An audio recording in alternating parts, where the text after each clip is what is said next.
அத்தியாயம் 1. மஞ்சள் தேய்த்து குளித்து சூரியனின் வரவுக்காக காத்திருந்தது வானம். காற்றின் செல்லத் தொடுகையில் முதலிரவு பெண்ணாக சிலிர்த்து போன மரங்கள் உனக்கு இங்கென்ன வேலை என்று முதிர்ந்த இலைகளை விரட்டி கொண்டிருந்தன. இறக்கைகளை படபடக்காமல் அந்த பறவை வான ஸ்லேட்டில் 0 எழுதி பழகி கொண்டிருந்தது. மயில் தோப்பின் எல்லையில் துர்க்கையம்மன் கோவில் வாசலில் இன்னும் கூரை வேயாத சதுர மண்டபம். ஊர்ஜனம் முழுக்க கூடியிருந்தது. பஞ்சாயத்து பெருந்தலைகள் வெள்ளை சட்டையில் இருந்தார்கள். வேலப்பனும் மாணிக்கமும் எதிரெதிரே தள்ளி நின்று பரஸ்பரம் பார்வையால் எரித்து கொண்டிருந்தார்கள். தூரத்தில் வெள்ளை நிற அம்பாசிடர் வருவதை பார்த்ததும் தரையில் அமர்ந்திருந்தவர்கள் எழுந்து கொண்டார்கள். எழுந்து கொண்டவர்கள் தலையிலிருந்தும் தோளிலிருந்தும் துண்டு எடுத்து இடுப்பில் கட்டிக்கொண்டார்கள். கட்டிக்கொண்டவர்கள் பேச்சை நிறுத்தி அமைதியானார்கள். கார் வந்து நின்றது. பெரியதுரை இறங்குவதற்கு கார் கதவை திறக்க 3 பேர் போட்டி போட்டார்கள். பெரியதுரை இறங்கினார். நழுவிய மேல் துண்டை எடுத்து விசிறி சரியாக போட்டுக்கொண்டார். கதர்வேட்டியின் முனையை சற்றே தூக்கி பிடித்தபடி கூட்டத்தை பார்த்து நடந்தார். எல்லோரையும் பொதுவாக பார்த்து கை கூப்பி எல்லாரும் நல்லா இருக்கணும் என்றார். நேராக கோவிலுக்கு சென்று துர்க்கையை வணங்கினார். பூசாரி கொண்டு வந்த கற்பூரத்தை தொட்டு கும்பிட்டுவிட்டு விபூதி குங்குமம் எடுத்து நெற்றியில் வைத்துக்கொண்டு மண்டபத்துக்கு வந்தார். அவருக்காக போடப்பட்டிருந்த கை வைத்த மர நாற்காலியில் அவர் அமர்ந்ததும் எல்லோரும் அமர்ந்து கொண்டார்கள். வேலப்பன் மாணிக்கம் தவிர.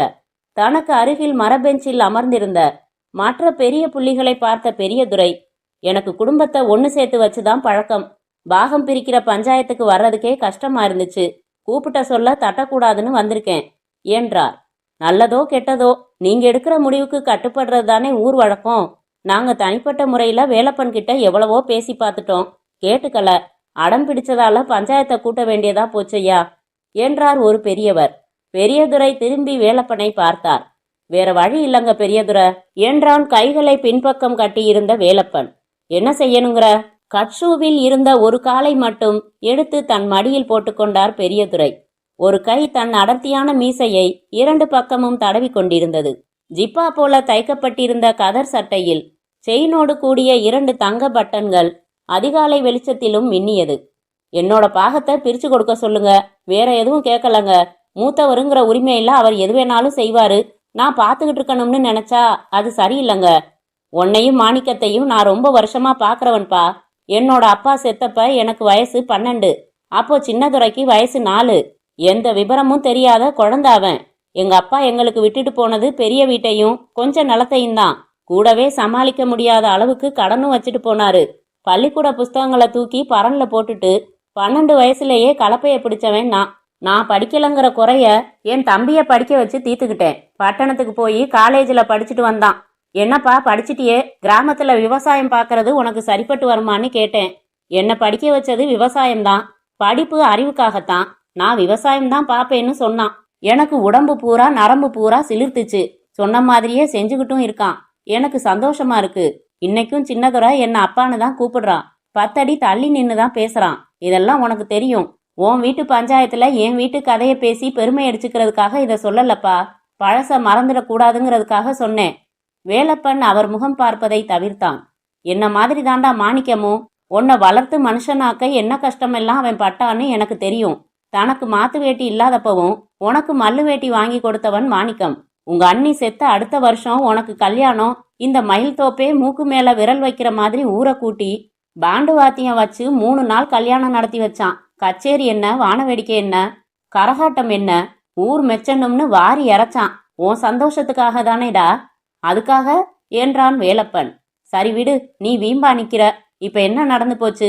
எதுக்காக பாகம் பிரிக்கணும்? இப்ப பிரிக்கலன்னா எதிர்காலத்துல எனக்கு எதுவும் மிஞ்சாது. ஏன் இப்படி பேசுற? தனித்தனியா நிறைய பேர் எனக்கு இது தப்புடான்னு புத்தி சொன்னாங்க. அவங்க கிட்ட நான் நடப்பு என்னன்னு சொல்லலங்க. இப்போ பஞ்சாயத்துல உங்களை வச்சுக்கிட்டு சொல்றேன். சொன்னாதான் நியாயம் புரியும். மாணிக்கம் தவிப்புடன் கைகளை பிசைந்தான். என்ன சொல்லணுங்கிற சொல்லு என்று பெரியதுரை தன் பக்கத்தில் இருந்தவர் மடியில் திறந்திருந்த வெற்றிலை பெட்டியில் இருந்து ஒரு காம்பை மட்டும் கிள்ளி எடுத்து பல்லில் வைத்து கொண்டார். ஆத்தங்கரைக்கு மேக்க கோழி பண்ண வச்சிருக்குதே சரஸ்வதி, அது தாலி அறுத்த பொண்ணு. எங்க அண்ணனுக்கும் அதுக்கும் கொஞ்ச நாளா தொடர்பு இருக்குதுங்க. இலை என்று அதட்டினார் பெரியதுரை. நாக்கு அசைச்சா வார்த்தை வருதுன்னு போக்கில்லாம பேசினா பல்லு கடந்துடும் படவா. நான் அபாண்டமா சொல்லலங்க ஐயா. எதுக்கத்தானே நிக்கிறாரு, கேளுங்களேன். அந்த பொண்ணும் தான் வந்து அதோ குந்தி இருக்கு, அதையும் வேணும்னா உண்டா இல்லையான்னு கேளுங்க. பெரியதுரை மாணிக்கம் பக்கம் திரும்பினார்.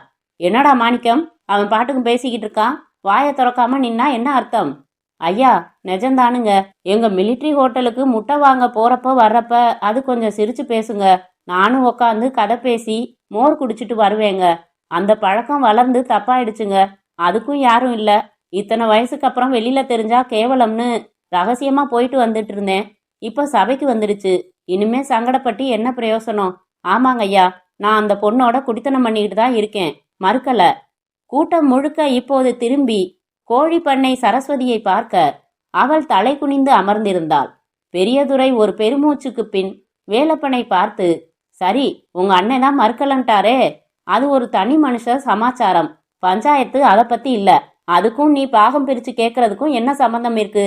இருக்குங்களே, போன வாரம் கரும்பு வித்த பணத்துல அந்த பொண்ணுக்கு 4 பவுன்ல சங்கிலி செஞ்சு போட்டது நெசமா இல்ல நான் வீணா பழி போடுறேனான்னு கேளுங்க. மறுத்தா நகை செஞ்சு கொடுத்த கும்பகோணத்து பத்தனையே பஞ்சாயத்துக்கு கூட்டிட்டு வர நான் தயாரா இருக்கேன். நான் மறுத்தாதானே என்றான் மாணிக்கம். நான் செஞ்சு போட்டேன்னு ஒப்புக்கிறேன். என் பொண்டாட்டி கேட்கறா, என்ன நாக்க பிடுங்கிக்கிற மாதிரி கேட்கறா. வயலு ஹோட்டலு எல்லாம் சேர்ந்து தானே பாத்துக்கிறீங்க. உங்களை கட்டிக்கிட்டு 3 வருஷம் ஆச்சு. ஒரு மூக்குத்தி கூட எனக்கு நீங்க செஞ்சு போட்டதில்ல. உங்க அண்ணன் வப்பாட்டிக்கு தங்கச்செயின்னு செஞ்சு போட்டிருக்காருன்னு குத்தி காட்டுறா. என்ன பதில் சொல்றதுனா? அது சின்ன வயசு பொண்ணு, சிரிச்சு பேசி மயக்கி இன்னைக்கு தங்கச்செயின்னு வாங்கி இருக்கு. நாளைக்கு வைரத்தோடு கேட்கும். நிலத்தை என் பேர்ல எழுதி வைங்கலன்னு சொல்லும். இவர் இந்த வயசுல ஆட்டம் போடுறதுக்கு என் சொத்தையும் சேர்த்து நான் காவு கொடுக்கணுமா? நரம்பு புடைக்க பேசினான் வேலப்பன். அடச்சி, நிறுத்துறா என்ற பெரியதுரை, எங்க அந்த பொண்ணு? யாரது சரஸ்வதி? இப்படி எந்திரிச்சு வாமா, சும்மா வா என்றார். மிகவும் தயக்கத்துடன் எழுந்து வந்து ஓரமாக நின்றாள் சரஸ்வதி. பூசாரி ஐயா, சாமிக்கு போட்டிருக்கிற தாலியையும் பிரசாத தட்டையும் எடுத்துட்டு வாங்க. பூசாரி எடுத்து வந்ததும், மாணிக்கம் இங்க வா, இனிமே ரகசியமா குடித்தனம் நடத்த வேணாம். இந்தா, இந்த தாலிய அவ கழுத்துல கட்டு என்று தாலியை நீட்டினார் பெரியதுரை. மாணிக்கம் அவர் கால்களை தொட்டு கும்பிட்டு நிமிர்ந்து தாலியை வாங்கி கட்ட போன போது, கொஞ்சம் இரு என்றவர் சரஸ்வதியின் கழுத்தில் இருக்கும் புது தங்க செயினை பார்த்து, இதானா அந்த செயினு? அதை கழட்டி என் கையில கொடு என்றார். சரஸ்வதி பேச்சில்லாமல் கழற்றி தந்தாள். பிரசாத தட்டை நீட்டினார். முதல்ல அவளுக்கு பொட்டு வை. குங்குமம் எடுத்து பொட்டு வைத்தான். இப்ப கட்டு என்றதும் தாலியை கட்டினான் மாணிக்கம். இங்க வாடா என்றார் வேலப்பனை. இனிமே இவ உங்க அண்ணனுக்கு வப்பாட்டி இல்ல, பொண்டாட்டி. உனக்கு என்ன வேணும் இப்ப? அண்ணி என்றான் தடுமாற்றமாய். உனக்கு கல்யாணம் நடந்தப்ப உன்னை கட்டிக்கிட்ட உன் பொண்டாட்டிக்கு எதிர் சீரா உங்க அண்ணன் எத்தனை பவுன் போட்டான்? வந்து சொல்லுடானா. 25 பவுன்ல வளையல் தோடு செயின் எல்லாம் போட்டாரு. 2 பேருமா சேர்ந்து உழைச்சு சம்பாரிச்ச பணத்துல இருந்து தானே செலவு செஞ்சு போட்டான். ஆமா, தம்பி பொண்டாட்டிக்கு 25 பவுன்ல நகை செஞ்சு போட்டவனுக்கு தன் பொண்டாட்டிக்கு 4 பவுன்ல செயின் செஞ்சு போட உரிமை இருக்குல்ல? இருக்கு. இந்தாடா மாணிக்கம், உன் பொண்டாட்டி கழுத்துல போடு. மாணிக்கம் அந்த செயினை அவள் கழுத்தில் போட்டான். பெரியதுரை வேலப்பனை பார்த்து, இப்ப நடந்த கல்யாணத்துக்கு உங்க அண்ணிக்கு நீ என்ன சீர் செய்ய போறப்பா என்றார். வேலப்பன் எச்சில் விழுங்கினான், தவித்தான். நீ எந்த சீரும் செய்ய வேணாம். அவங்க காலில் விழுந்து ஆசீர்வாதம் வாங்கிக்க. உங்க அண்ணன் உன்னை சிறுசுல இருந்து தூக்கி வளர்த்தவன். என்னைக்கும் உனக்கு துரோகம் செய்ய மாட்டான். சொந்த ஆசாபாசங்கள் இல்லாத மனுஷனே கிடையாது. உன் பொண்டாட்டிக்கிட்ட இனிமே தலையணை மந்திரம் போடுற வேலையை நிறுத்திக்க சொல்லு. எப்பவும் மாதிரி சேர்ந்தே உழைச்சு சந்தோஷமா இருங்க. பெரியதுரை சொல்ல சொல்ல உணர்ச்சி வசப்பட்ட வேலப்பன், என்னை மன்னிச்சிடுங்கண்ணே என்று தடால் என்று மாணிக்கத்தின் காலில் விழுந்துவிட்டு பெரியதுரை காலிலும் விழுந்து எழுந்தான். ஐயா, நீங்க சொன்னது வாஸ்தவம். நல்லா இருந்த என் மனச தினமும் எதையாச்சும் சொல்லி சொல்லி என் பொண்டாட்டி தான் களைச்சிட்டா. இனிமே அவ வாயை திறந்தா வாயிலேயே வெட்டருவாளை போடுறேய்யா. நன்றி மறக்க இருந்தேய்யா. நல்ல புத்தி சொன்னீங்க. பெரியதுரை மகிழ்ச்சியுடன் தன் நாற்காலியை விட்டு எழுந்து கொண்டு எல்லோரையும் பொதுவாக பார்த்து கைகூப்பி, எல்லாரும் நல்லா இருக்கணும் என்று சொல்லிவிட்டு தன் காரை நோக்கி நடந்தார். அத்தியாயம் 2. பெரிய வீட்டின் பின்புறத்தில் நாற்காலி போட்டு அமர்ந்திருந்தார் பெரியதுரை. அவருக்கு தலையில் முடிவெட்டி கொண்டிருந்தான் சவர தொழிலாளி. அருகில் மாட்டுக்கொட்டகையில் 6 மாடுகள் நின்றன. 2 வேலையாட்கள் அவற்றுக்கு தீவனம் வைத்துக் கொண்டிருந்தார்கள். போன வாரம் பண்ணபுரத்துக்கு போயிருந்தேனுங்க என்றான் முடிவெட்டியபடி மாடசாமி. என்றார் பெரியதுரை ஒரு பீடியை பற்ற வைத்து கொண்டு. பெரியவருக்கு முடிவெட்டத்தான் போயிருந்தேன். சொல்லு, விசாரிச்சாருங்க. என்ன விசாரிச்சான்? மயில் தோப்பு போயிருந்தியா? நீங்க நல்லா இருக்கீங்களான்னு கேட்டாருங்க. படுத்த படுக்கையா கிடக்காருங்கன்னு நீ சொல்லியிருந்தா சந்தோஷப்பட்டிருப்பான். ஐயோ ஏங்க துரை அப்படி சொல்றீங்க? நிசமாலுமே அக்கறையோட விசாரிச்சாரு. டேய், உனக்கு மாசத்துக்கு ஒரு தடவை சவரம் பண்ண போறப்ப பழக்கம். எனக்கு 40 வருஷத்துக்கு முன்னாடி எங்க அப்பா அவன் அக்காவுக்கு தாலி கட்டினதுல இருந்து பழக்கம். நல்ல பாம்பும் பரமசிவமும் ஒண்ணு. இன்னைக்கு ஊர்ல அந்தஸ்தாகி பெரியவருன்னு பட்டம் வாங்கி வச்சிருக்கான் பரதேசி பைய. பேசின பேச்சும் நடந்துகிட்ட முறைகளும் மறந்துடுமா? ஊரை முழுங்கி காசு சேர்த்து பெரிய மனுஷனா வந்துட்டா சரியா போச்சா? மனுஷத்தனம் வேணாம். புறம்போக்கு நிலத்தை அமைச்சர் வரைக்கும் போய் பேசி வளைச்சு போட்டுட்டு 80 குடிசைக்கு இறக்கமே இல்லாம நெருப்பு வச்சவன் அந்த பொறுக்கி. அவர் சௌக்கியமானு விசாரிச்சாராம். இவர் என்கிட்ட சொல்ல வந்துட்டாரு பெருசா. வேலைய பாருடா. பெரியதுரை சத்தம் போட்டதும் வாயை மூடிக்கொண்டு கொஞ்ச நேரம் முடிவெட்டுவதில் மட்டும் கவனம் செலுத்திவிட்டு, நான் அதுக்காக சொல்லல, நான் போயிருந்தப்ப கண்மணிய பார்த்தேன், அதான் அவரோட பொண்ண சொன்னேன். தெரியும் தெரியும், நான் என் தம்பிய பட்டணத்துல படிக்க வச்சேன்னு அதே வீராப்புல பொட்ட பிள்ளைய பட்டணத்துக்கு அனுப்பி வச்சு படிக்க வச்சவராச்சே என் மாமே. அவளுக்கு என்ன? அந்த பொண்ணை நீங்க கடைசியா எப்ப பாத்தீங்க? அது இருக்கும் பல வருஷம். பேச்சும் இல்ல உறவும் இல்லைன்னு அத்து போயேதான் 10 வருஷத்துக்கு மேல ஆச்சு. என் பொண்டாட்டி செத்ததுக்கு வந்துட்டு போனப்பதானே பெரிய தகராறாகி வெளியில போடா நாயேன்னு 100 சொந்த ஜனம் முன்னாடி காரி துப்பி அனுப்பிச்சேன். இப்ப கண்மணிய நீங்க பாக்கணும் ஐயா. எதுக்குடா அவளை நான் பார்க்கணும்? பகை உங்களுக்கும் உங்க மாமனுக்கும் தான். அந்த பிஞ்சு என்ன தப்பு செஞ்சது? இப்ப கண்மணியே திடுதுப்புன்னு வீட்டுக்குள்ள வருதுன்னா பகையாளி பொண்ணுன்னு திட்டி துரத்திடுவீங்களா? என்ன மனுஷத்தனம் இல்லாதவன்னு நினைச்சியா? கண்மணி வயசுக்கு வந்தப்ப இந்த பய சுத்துப்பட்டு அத்தனை கிராமத்தையும் கூப்பிட்டு திருவிழா மாதிரி சடங்கு பண்ணான். எங்களுக்கு மட்டும் சொல்லாம. என்ன இருந்தாலும் மாமன் பொண்ணு மனசு கேட்காம பட்டு புடவை காசு மாலன்னு 1 லட்சம் ரூபாய்க்கு சீர் அனுப்பினோம். ஊர் பெரிய மனுஷன்கிட்ட கொடுத்து அத்தனை பேரை வச்சுக்கிட்டு இவன் என்ன செஞ்சான்? வந்த சீரை வாங்கிக்காம திரும்பி அனுப்புறது முறையில்லைன்னு சொல்லி வாங்கிட்டு தட்டுல ₹1 காசை மேல வச்சு எதிர்மரியாதை செய்கிறதும் ஒரு முறை இல்லையா? இதை கொண்டு போய் கொடுத்துருங்கன்னு அத்தனை சீரையும் திமிரா திருப்பி அனுப்பிச்சானே, மறந்துருமா? ஐயா, நீங்க ஏன் பழசையெல்லாம் நினைச்சுக்கிட்டு இருக்கீங்க? நான் சொன்னது சமீபத்துல கண்மணிய நீங்க ஒரு தரம் பார்க்கணும்னே. அதான். ஏண்டா? என் மனசுல பட்ட யோசனை உங்க மனசுலையும் படலாம் இல்லையா? புதிர் போடாம நேரா பேசு. சின்னதுரைக்கும் கல்யாணம் பண்ண வேண்டிய வயசு என்று இழுத்தான் மாடசாமி. இலை, விளையாடுறியா நீ? உரமும் இல்ல ஒட்டும் இல்லன்னு பிரிஞ்ச குடும்பத்தை சேர்க்க பாக்குறியா? நெஜத்தை சொல்லு. இது பெரிய சமாச்சாரம். நீயா சொன்னியா இல்ல அந்த தருதல மாமன் கேட்க சொல்லி ஆழம் பாக்குறானா? பதில சொல்லிட்டு மேல வெட்டு. இது என்னங்க வம்பா போச்சு? உங்க அப்பாரு காலத்துல இருந்து 2 குடும்பத்தையும் எனக்கு நல்லா தெரியும். அந்த பக்கம் உள்ளத இந்த பக்கம், இந்த பக்கம் உள்ளத அந்த பக்கம் கூட்டி குறைச்சு சொல்ற புத்தி எனக்கு இல்லங்கய்யா. அந்த கண்மணி பொண்ணு சிவப்பா அழகா துருதுருன்னு இருந்துச்சு. பார்த்ததும் இத நம்ம சின்னத்துரை கட்டிக்கிட்டா ஜோடி பொருத்தம் நல்லா இருக்குமேனு மனசுல பட்டுது. கேட்டுப்புட்டேன். அவ்வளவுதான். அவர் எதுவும் கேட்க சொல்லலங்க. அவ அழகா இருந்தா சம்பந்தம் பண்ணிடணுமா? உலகத்துல அவ ஒருத்தி தான் அழகா? சின்னத்துரைக்கு ரதி மாதிரி நான் கொண்டாந்து நிப்பாட்டுறேன் பாரு பொண்ண. அவளை நான் பார்க்கலையே ஒழிய எல்லா சமாச்சாரமும் என் காதுக்கு வந்துகிட்டு தான் இருக்கு. ஒரே பொண்ணு, செல்லமா வளர்க்கப்பட்ட பொண்ணு இல்லையா? அதனால ரொம்ப தலைக்கணம் ஏறி கிடக்கான். பட்டணத்துல போய் படிச்சுட்டு வேற வந்திருக்கா.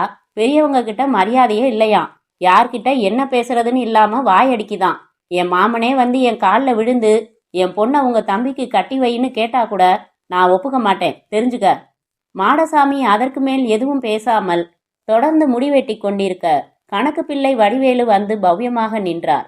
ஐயா, கலெக்டர் ஆபீஸ்ல இருந்து ஜீப்பு போட்டுக்கிட்டு 2 ஆபீசர் வந்திருக்காங்க. திண்ணையில சேர் போட்டு உட்கார வச்சிருக்கேன். உங்களை பார்க்கணுமா? இன்னும் வெட்டி முடிஞ்ச பாடில்ல. நான் குளிச்சுட்டு சாமி கும்பிட்டுட்டு அவங்கள பார்க்கறதுனா 1 மணி நேரத்துக்கு மேல ஆயிடுமே. பரவாயில்லையான்னு கேளுங்க. அவசரம்னு சொன்னா இங்கேயே கொல்ல பக்கம் கூட்டிட்டு வந்துருங்க. எலை, சம்பந்தம் பேசினது போதும். பல்லு கத்தரி போடு, வேலைய சுருக்க முடி. வடிவேலு போய் அடுத்த நிமிடத்தில் அந்த 2 அதிகாரிகள் பின்தொடர வந்தார்.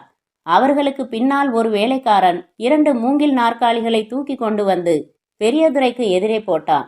வணக்கம், உட்காருங்க என்று பீடியை வீசிவிட்டு கை கூப்பினார் பெரியதுரை. அமர்ந்த 2 பேரும் கைகளில் ஃபைல்கள் வைத்திருந்தார்கள். அழகான பேண்ட் சட்டை உடுத்தி இருந்தார்கள். You have requested the collector for a cross bridge என்று ஒருவர் ஆரம்பிக்க, இருங்க, நமக்கு இங்கிலீஷ் புரியாது, உங்களுக்கு தமிழ் வருமா? கொஞ்சம்தான். It is difficult to explain in Tamil. பேசாம தமிழ் தெரிஞ்ச ஆளுங்களை அனுப்பி வச்சிருக்கலாமே உங்க ஆபீஸ்ல. பொறுங்க. வடிவேலு, சின்னத்துரை என்ன பண்றான் பாருங்க. மாடியில பஸ்கி எடுத்துக்கிட்டு இருக்காருங்க. கூப்பிடுங்க, அவன் தான் பேச முடியும். கணக்கப்பிள்ளை போய் கண்ணனை கூட்டி வந்தார்.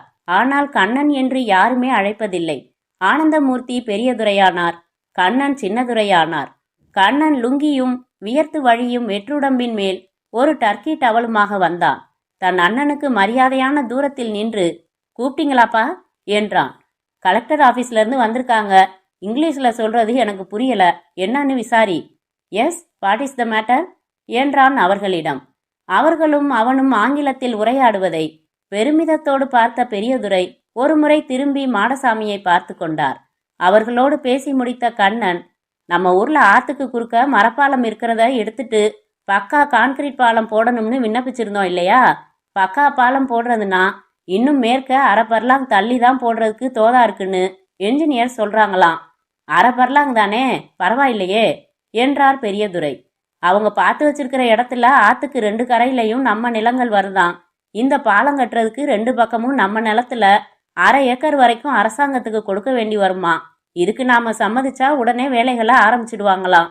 மாடசாமி தன் பணியை முடித்து போர்த்தி இருந்த வெள்ளை துண்டை எடுத்து ஓரமாக சென்று உதறிவிட்டு வந்து பெரியதுரையின் கழுத்தை துடைத்து விட்டான். பெரியதுரை தன் தாடையின் நடுவில் இருக்கும் பள்ளத்தில் விரலால் தேய்த்தபடி யோசனை செய்தார். எழுந்து கொண்டார். கொஞ்சம் இப்படி வா என்று கண்ணனை அழைத்து கொண்டு சற்று விலகி வந்ததும், நீ என்ன சொல்ற என்றார். என்னப்பா இது, என்ன போய் அபிப்பிராயம் கேட்டுக்கிட்டு உங்க மனசுல படுறபடி முடிவெடுங்க. அப்படித்தானே எப்பவும் செய்வீங்க. இன்னைக்கு என்ன புது பழக்கமா என்ன கேக்குறீங்க?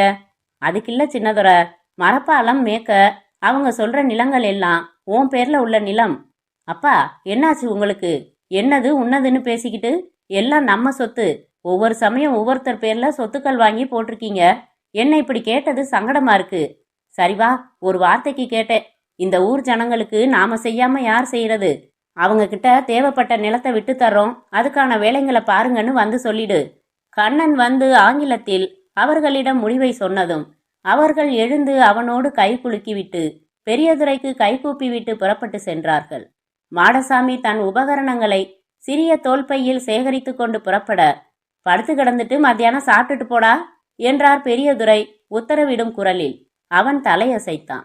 அத்தியாயம் 3. கண்ணன் நீலக்கரை போட்ட 8 முழ மில்வேஷ்டி கட்டி அதே நிறத்தில் மெலிதான முழுக்கை சட்டை அணிந்து கொண்டான். கண்ணாடியில் ஒரு தரம் பார்த்து கொண்டான். கிட்ட போய் பார்த்து சிறிய கத்தரி எடுத்து மேலுதட்டை மீறி வளைந்திருந்த ஒரே ஒரு மீசை முடியை கத்தரித்தான். புறப்பட்டான். கூடத்தை இவன் கடந்தபோது கணக்கப்பிள்ளை வடிவேலுவிடம் பேசிக் கொண்டிருந்த பெரியதுரை பேச்சை நிறுத்தி, சின்னதுரை என்றார். அப்பா என்று அருகில் வந்தான். ஜோலியா புறப்பட்டுட்டியா? மோட்டார் சைக்கிள்ல கியர் சரியா விழமாட்டேங்குது, அதான் மெக்கானிக் கிட்ட போயிட்டு வரலாம்னுட்டு. இது முக்கியமில்ல, எங்கேயாவது போகணுமா சொல்லுங்க என்றான் கண்ணன். நாளைக்கு அசலூர் பயணம் எதுவும் இல்லையே உனக்கு? இல்லப்பா, கடலை காட்டுல மருந்தடிக்க வர சொல்லியிருக்கேன். நாம கிட்ட நின்னாதான் சரியா வரும். சரி, மத்தியானம் சாப்பாட்டுக்கு மேல எங்கேயும் போக வேணாம். தம்பிக்கோட்டையில ஜனங்க வர்றாங்க. யாருப்பா, எதுவும் பிரச்சனையா? இல்லடா, மாப்பிள்ளை வீடு பார்த்துட்டு போறதுக்கு வர்றாங்க. தம்பிக்கோட்டையில பெரிய பண்ணை, முழுக்க தென்னை மரம், வருஷம் முழுக்க காய் வெட்டு நடக்குது. கயிறு ஃபேக்டரி வச்சிருக்காராம். நம்ம ஜனம்தான், நீ கேள்விப்பட்டிருப்ப. கருப்பு சொக்கலிங்கம்னு சொல்லுவாங்க. நல்ல குடும்பம்னு விசாரிச்ச வரைக்கும் தெரியுது. 2 பொண்ணு 1 பையன். மூத்த பொண்ணை வந்தவாசியில கட்டி கொடுத்துருக்காங்க. நாம பாக்குறது 2வது பொண்ணு. பள்ளிக்கூடம் வரைக்கும் படிச்சிருக்குது. நல்லா ஒசரமா நிறமா இருக்குமா. முதல்ல அவங்க வந்துட்டு போகட்டும், அப்புறம் நாம தேதி பார்த்து போகலாம். உன் மனசுக்கு முழு திருப்தியா இருந்தாதான் மேற்கொண்டு பேச்சுவார்த்தை. பிடிக்கலையா, ஒரு கஞ்சாட காட்டு போதும். உனக்கு பிடிக்கணும், அதான் முக்கியம். கண்ணன் சற்றே தயங்கிவிட்டு, இன்னும் 1 வருஷம் போகலாமேப்பா என்றான். இது காலத்தோட செய்ய வேண்டிய காரியம் சின்னதுரை. இதுவே கொஞ்சம் தாமதமாயிருச்சுன்னு தான் நான் நினைக்கிறேன். என்னையா சொல்லிக்கிட்டு இருந்தேன் உங்ககிட்ட என்று வடிவேலு பக்கம் திரும்பி விட்டார் பெரியதுரை. கண்ணன் வாசலுக்கு வந்து தனது என்ஃபீல்டு புல்லட் பைக்கில் அமர்ந்து வண்டியை கிளப்பி கொண்டு விரைந்தான்.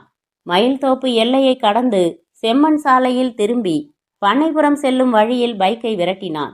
குறுக்கிட்ட காவிரியின் கிளை வாய்க்காலின் பாலத்தை கடந்ததும் சாலையை விட்டு விலகி வாய்க்காலின் கரையோரமாகவே செலுத்தினான். ஒரு தரம் திரும்பி தூரத்து செம்மண் சாலையை பார்த்து கொண்ட பிறகு அருகில் இருந்த மாந்தோப்புக்குள் பைக்கை விட்டான். சுற்றிலும் அவனை மாமரங்கள் இப்போது சூழ்ந்து கொண்டன. மரங்களின் கிளைகள் குடைப்பிடித்து தோப்புக்குள் வெளிச்சத்தை வெகுவாக கட்டுப்படுத்தியிருந்தன. குறிப்பிட்ட ஒரு பெரிய மாமரத்திற்கு அடியில் பைக்கை நிறுத்தி இறங்கி கொண்டான் கண்ணன். பைக்கை ஸ்டாண்டு போட்டு நிறுத்திவிட்டு அதன் மேலேயே அமர்ந்து கொண்டான். பிறகு பைக் மேல் படுத்துக்கொண்டு தலைக்கடியில் கைகளை செருகிக் கொண்டு இலை இடுக்குகளின் வழியே தெரிந்து மறைந்த சூரியனை பார்த்தான். மரத்தில் ஏதோ ஒரு பொந்தில் இருந்து கிச் கிச் என்று குருவிகள் 2 சத்தம் செய்து கொண்டிருந்தன.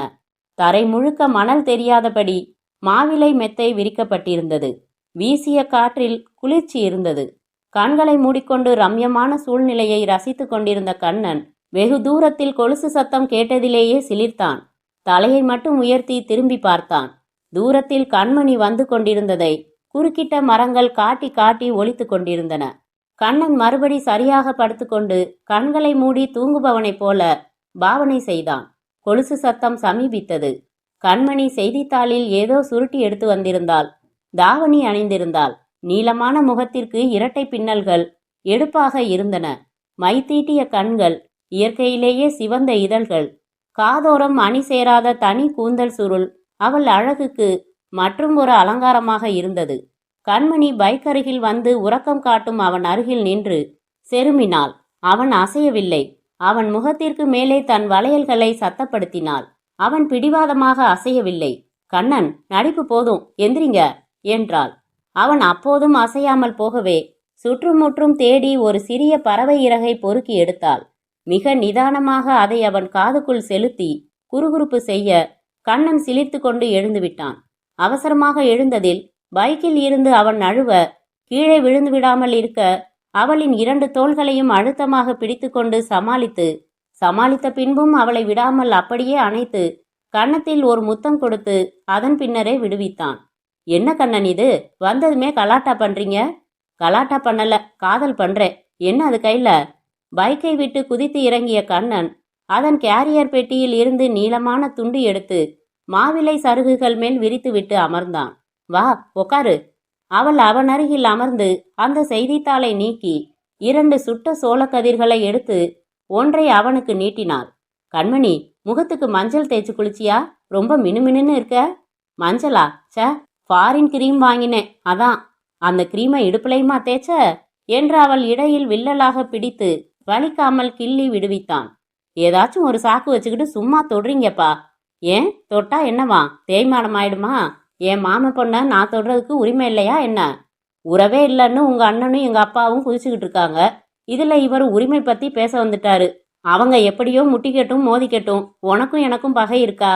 பகை இல்ல, ஆனா பயமா இருக்கு கண்ணன். என்ன பயம்? நம்ம விஷயம் 2 வீட்லயும் தெரிஞ்சா என்ன நடக்கும்னு பயமா இருக்கு. உங்களுக்கு அந்த பயம் இல்லையா? கண்மணி 2 கைகளாலும் சோளத்தின் 2 முனைகளை பிடித்து கொண்டு ஒவ்வொரு மணியாக பல்லால் கடித்து சாப்பிட்டபடி கேட்டாள். கண்ணன் பெருமூச்சு விட்டான். ஏதோ தைரியத்துல உன்கிட்ட கவலைப்படாதன்னு பேசுறேனே ஒழிய எனக்கும் உள்ளுக்குள்ள பயம் இருக்கு கண்மணி. அப்போ ஒன்று செய்யலாமா? என்ன சொல்லு. நான் எந்திரிச்சு எங்க வீட்டுக்கு போயிடுறேன். நீங்க உங்க வீட்டுக்கு போயிடுங்க. இனிமே பார்த்துக்கவே வேணாம், பழகிக்கவே வேணாம். உளராத, உன்னால முடியுமா? முடியும் கண்ணன். ஏய், என் மூஞ்ச பார்த்து சொல்லு. சோளம் சாப்பிடுவதை நிறுத்தி அவன் முகத்தை நேராக பார்த்து சொன்னாள். என்னால உங்களை மறக்க முடியும் கண்ணன்.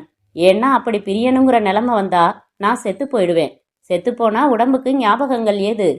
நெகிழ்ந்த கண்ணன் அவள் கன்னங்களை 2 கைகளாலும் ஏந்தி, கண்மணி, அப்படியெல்லாம் பேசாத, அதுக்கு அவசியம் இருக்காது என்றான். கண்ணன், எங்க அப்பா மனசுல பகை இருக்கு. அதே சமயம் எப்படியெல்லாம் ஒரே குடும்பமா பழகினோம் தெரியுமான்னு ஏக்கத்தோட அடிக்கடி சொல்லுவாரு. அந்த ஏக்கத்தை ஊதி ஊதி பெருசாக்கி இந்த கல்யாணத்துக்கு சம்மதம் வாங்கிட முடியும்னு எனக்கு நம்பிக்கை இருக்கு. உங்க அப்பா பரவாயில்ல கண்மணி. எங்க அண்ணன் ஜென்ம விரோதமா மனசுல பதிச்சிட்டாரு. 2 நாள் முன்னாடி சவரம் பண்ண மாடசாமி வந்திருந்தான். அவனை விட்டு உன்னை பத்தி ஜாடமாடையா சொல்ல சொன்னேன். சிடு சிடுன்னு விழுந்தாராம். அந்த பேச்சே எடுக்காதன்னு சொல்லியிருக்காரு. பின்ன எப்படி அவரை சமாதானப்படுத்துறது? இன்னைக்கு காலையில என்கிட்ட சொல்றாரு, நாளைக்கு சாயங்காலம் நான் வீட்டுல இருக்கணுமா. தம்பி கோட்டையில இருந்து மாப்பிள்ளை வீடு பார்க்க வர்றாங்களாம். என்னங்க இது? பெரிய தென்னை பண்ணையாம், ஏராளமான சொத்தாம், பொண்ணும் அழகா இருக்குமா. போய் கட்டிக்கங்க என்றாள் வெறுப்பாக. இரு, அவசரப்படுறியே. எல்லாம் சொல்லிட்டு நமக்கு ஆறுதல் தர்ற மாதிரி ஒரு சமாச்சாரம் சொன்னாரு. நாம போய் பொண்ணை பார்க்கலாம். பொண்ணை உனக்கு பிடிச்சிருந்தாதான் அடுத்த பேச்சுன்னு சொன்னாரு. போய் பார்த்துட்டு பிடிக்கலன்னு சொல்லிட்டு வந்துட்டா சரியா போச்சு. இது நல்லாவா இருக்கு? வேற என்ன பண்ண சொல்ற? பேசுங்க. மாமன் பொண்ணு கண்மணிய ரொம்ப நாளைக்கு அப்புறம் ஒரு கல்யாணத்துல பார்த்தேன். 2 பேரும் பேசினோம். அப்புறம் திருவிழால ஒரு தடவை பார்த்தோம். 2 பேருக்கும் ஒருத்தர் ஒருத்தர் ரொம்ப பிடிச்சு போச்சு. இப்ப அடிக்கடி ரகசியமா சந்திச்சு பேசி பழகிட்டு இருக்கோம். அதனால எங்க 2 பேருக்கும் கல்யாணம் பண்ணி வைங்கன்னு பேசுங்க. ஐயோ, நானா? எங்க அண்ணன்கிட்டயா? இதையெல்லாம் மாடசாமியையும் குப்புசாமியையும் விட்டா பேச சொல்லுவாங்க? ஒரு ஆம்பளைக்கு தைரியம் வேணா? இருக்கு கண்மணி. ஜல்லிக்கட்டுல காலை பிடிக்க சொல்றியா? செய்கிறேன். எங்க அண்ணன் முன்னாடி எல்லா தைரியமும் கரைஞ்சு போயிடும். வார்த்தையே வராது. ஏன் அப்படி? அது பயம் இல்ல, மரியாதை. நான் அவரை அப்பான்னு தான் கூப்பிடுறேன்.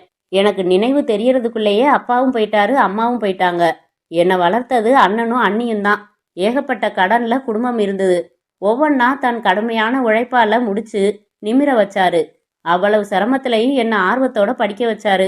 இன்னைக்கு ஊர்ல எனக்கு சின்னதுரைன்னு ஒரு மரியாதையும் மதிப்பும் இருக்குன்னா அதுக்கு அவர் தான் காரணம். அவரோட குரல்ல கண்டிப்பு இருக்கும், ஆனா மனசு வழிய வழிய அன்பு. அவரை எதிர்த்து ஒரு வார்த்தைன்னா ஒரு வார்த்தை இதுவரைக்கும் நான் சொன்னதில்ல, இனிமேயும் சொல்ல விருப்பப்படல. அப்படின்னா உங்க அண்ணன் சம்மதிக்கலன்னா என்ன மறந்துடுவீங்களா? அவரை எப்படி சம்மதிக்க வைக்கிறதுன்னு யோசிப்போமே. யோசிப்போம், பல வகைகள்ல முயற்சிப்போம். அவர் பிடிவாதமா எதிர்த்தாருன்னா உங்க முடிவு என்ன? அவர் மனசை மாத்த முடியும்னு எனக்கு நம்பிக்கை இருக்கு. எப்படி? உன்னை ஒரு தடவை அவர் பார்க்கணும் முதல்ல. உன்னை சமீபத்துல அவர் பார்த்ததே இல்ல. அவர்கிட்ட நீ ரொம்ப அடக்கமா பண்பா நடந்துக்கணும். உன் மேல அவருக்கு நல்ல அபிப்பிராயம் இல்ல. உன்னை பத்தி அவர்கிட்ட யாரோ தப்பா சொல்லியிருக்காங்க. என்ன சொல்லியிருக்காங்க? அதை விடு, சொன்னா வருத்தப்படுவ. இப்ப சொல்ல போறீங்களா இல்லையா? நீ தலைக்கணம் பிடிச்சவளாம், ராங்கிக்காரியாம், பெரியவங்களுக்கு மரியாதை கொடுக்க தெரியாதவளாம், வாயாடியாம், இப்படின்னு யாரோ அவர்கிட்ட சொல்லி வச்சிருக்காங்க. அதனாலதான் அவரை பாக்குறப்ப ரொம்ப அமைதியா நடந்துக்கன்னு சொல்றேன். எப்ப பார்க்க சொல்றீங்க? தம்பிக்கோட்டைக்கு பொண்ணு பார்க்க நாங்க புறப்படுவோம் இல்லையா? வழியில குலதெய்வம் அங்காளம்மன் கோயிலுக்கு போயிட்டு தான் போவோம். என்னைக்கு எத்தனை மணிக்குன்னு நான் முன்கூட்டியே உங்ககிட்ட தகவல் சொல்லிடுறேன். நீ எதேச்சையா கோவிலுக்கு வந்த மாதிரி அங்க வந்துடு. எங்களை பார்த்துட்டு நீயா வந்து எங்க 2 பேர்கிட்டையும் பேசு. என்ன பேசணும், எப்படி பேசணும்னு உனக்கு பாடம் நடத்திடுறேன். எல்லாம் சரி. உங்க அண்ணன் என்னை பார்த்தா மனசு மாறிடுவாருன்னு எப்படி நினைக்கிறீங்கன்னு தான் புரியல. கண்ணன் அவள் மூக்கை செல்லமாக நிமிண்டி, இந்த அழகு முகத்தை பார்க்குற யாருக்கும் பொங்குற பால்ல தண்ணி தெளிச்ச மாதிரி கோபம் குப்புன்னு அடங்கும். உன் குடும்பத்தோட எங்க அண்ணனுக்கு மட்டும்தான் பகையா? எனக்கும் தானே. ஆனா உன்னை சந்திச்சதுல இருந்து என் மனசுல பகையுணர்ச்சி பஞ்சு மாதிரி லேசாகி பறந்தே போயிடுச்சே என்றான். பாப்போம் என்றாள் கண்மணி பெருமூச்சு விட்டபடி. இன்னொரு தடவை சொல்லேன். ஏன்? நீ சொல்லேன் பாப்போம். முதல் தடவை சொன்ன மாதிரி பெருமூச்சு விட்டுட்டு சொல்லணும். அப்போதான் பார்க்க நல்லா இருந்துச்சு என்ற கண்ணனின் பார்வையின் கோணத்தை கவனித்த கண்மணி, திருட்டு ராஸ்கல் என்று அவன் தலையை கலைத்தாள். என்ன நீ திட்டுற? திட்டுவேன், அடிப்பேன், கிள்ளுவேன், எனக்கு உரிமை இருக்கு என்றபடி கண்மணி அவன் மடியில் தலையை வைத்து கொண்டு படுத்து கொண்டாள். கண்ணன் அப்படியே கவிழ்ந்து முதலில் அவள் நெற்றியில் முத்தமிட்டான். பிறகு இடது கன்னத்தில், பிறகு வலது கன்னத்தில். அத்தியாயம் 4. காரை கண்ணன் ஓட்டிக்கொண்டிருந்தான். அவன் அருகில் கணக்கப்பிள்ளை வடிவேலு, பின் சீட்டில் பெரியதுரை. பெரியதுரை அருகில் 3 பேர்களாக போகக்கூடாதென்பதற்காக ஊர் பெரியவரும் பெரியதுரையின் குடும்ப நண்பருமான நமசிவாயம். அங்காளம்மன் கோவில் வாசலில் கண்ணன் காரை நிறுத்திய போது ஏற்கனவே அங்கே கண்மணியின் ஃபியட் கார் நின்று கொண்டிருப்பதை பார்த்து திருப்தி அடைந்தான். காரின் டிரைவர் காரை துடைத்தபடி இருக்க, அது யார் வண்டி என்றார் பெரியதுரை. தெரியலப்பா, வெளியூர்காரங்க யாரோ வந்திருக்காங்க போலிருக்கு என்றான் கண்ணன். இல்லைங்க பெரியதுரை, அது அது பண்ணபுரம் உங்க மாமன் வண்டி என்றார் வடிவேலு. அப்படின்னா காரை விட்டு நான் இறங்கல, அவன் போயிடட்டும் என்று பெரியதுரை சொல்ல தர்ம சங்கடமாகி போனது கண்ணனுக்கு. வடிவேலு, நீங்க போய் யாரு வந்திருக்கிறதுன்னு விசாரிங்களேன் என்றான் கண்ணன். வடிவேலு இறங்கி அந்த டிரைவரிடம் போய் விசாரித்து விட்டு திரும்பி வந்து, அவர் வரலங்க, அவர் பொண்ணுதான் சாமி கும்பிட வந்திருக்கான் என்றார். யாரா இருந்தா என்ன, போயிடட்டும் என்றார் பெரியதுரை. ராகு காலத்துக்குள்ள தம்பிக்கோட்டையில இருக்கணும்னு சொன்னீங்களேப்பா, கோவில் பொது இடம், யாரும் வருவாங்க. யாரோ போறதுக்காக நாம ஏன் காத்துக்கிட்டு இருக்கணும்? நாம பாட்டுக்கு போய் சாமி கும்பிட்டுட்டு போய்கிட்டே இருக்கலாம்னு நினைக்கிறேன் என்றான் கண்ணன் பவ்யமாக. அதானே, அந்த பொட்ட கழுதைக்காக நாம ஏதோ தப்பு செஞ்சிட்ட மாதிரி எதுக்காக காத்துக்கிட்டு இருக்கணும்? இறங்குங்க, சாமி கும்பிட்டுட்டு போயிடலாம் என்று இறங்கினார் பெரியதுரை. வடிவேலு அர்ச்சனை சாமான்கள் அடங்கிய கூடையை கையில் எடுத்துக்கொண்டார். நால்வரும் கோவிலுக்குள் வந்தார்கள். சின்ன கோவில்தான், கூட்டமில்லை.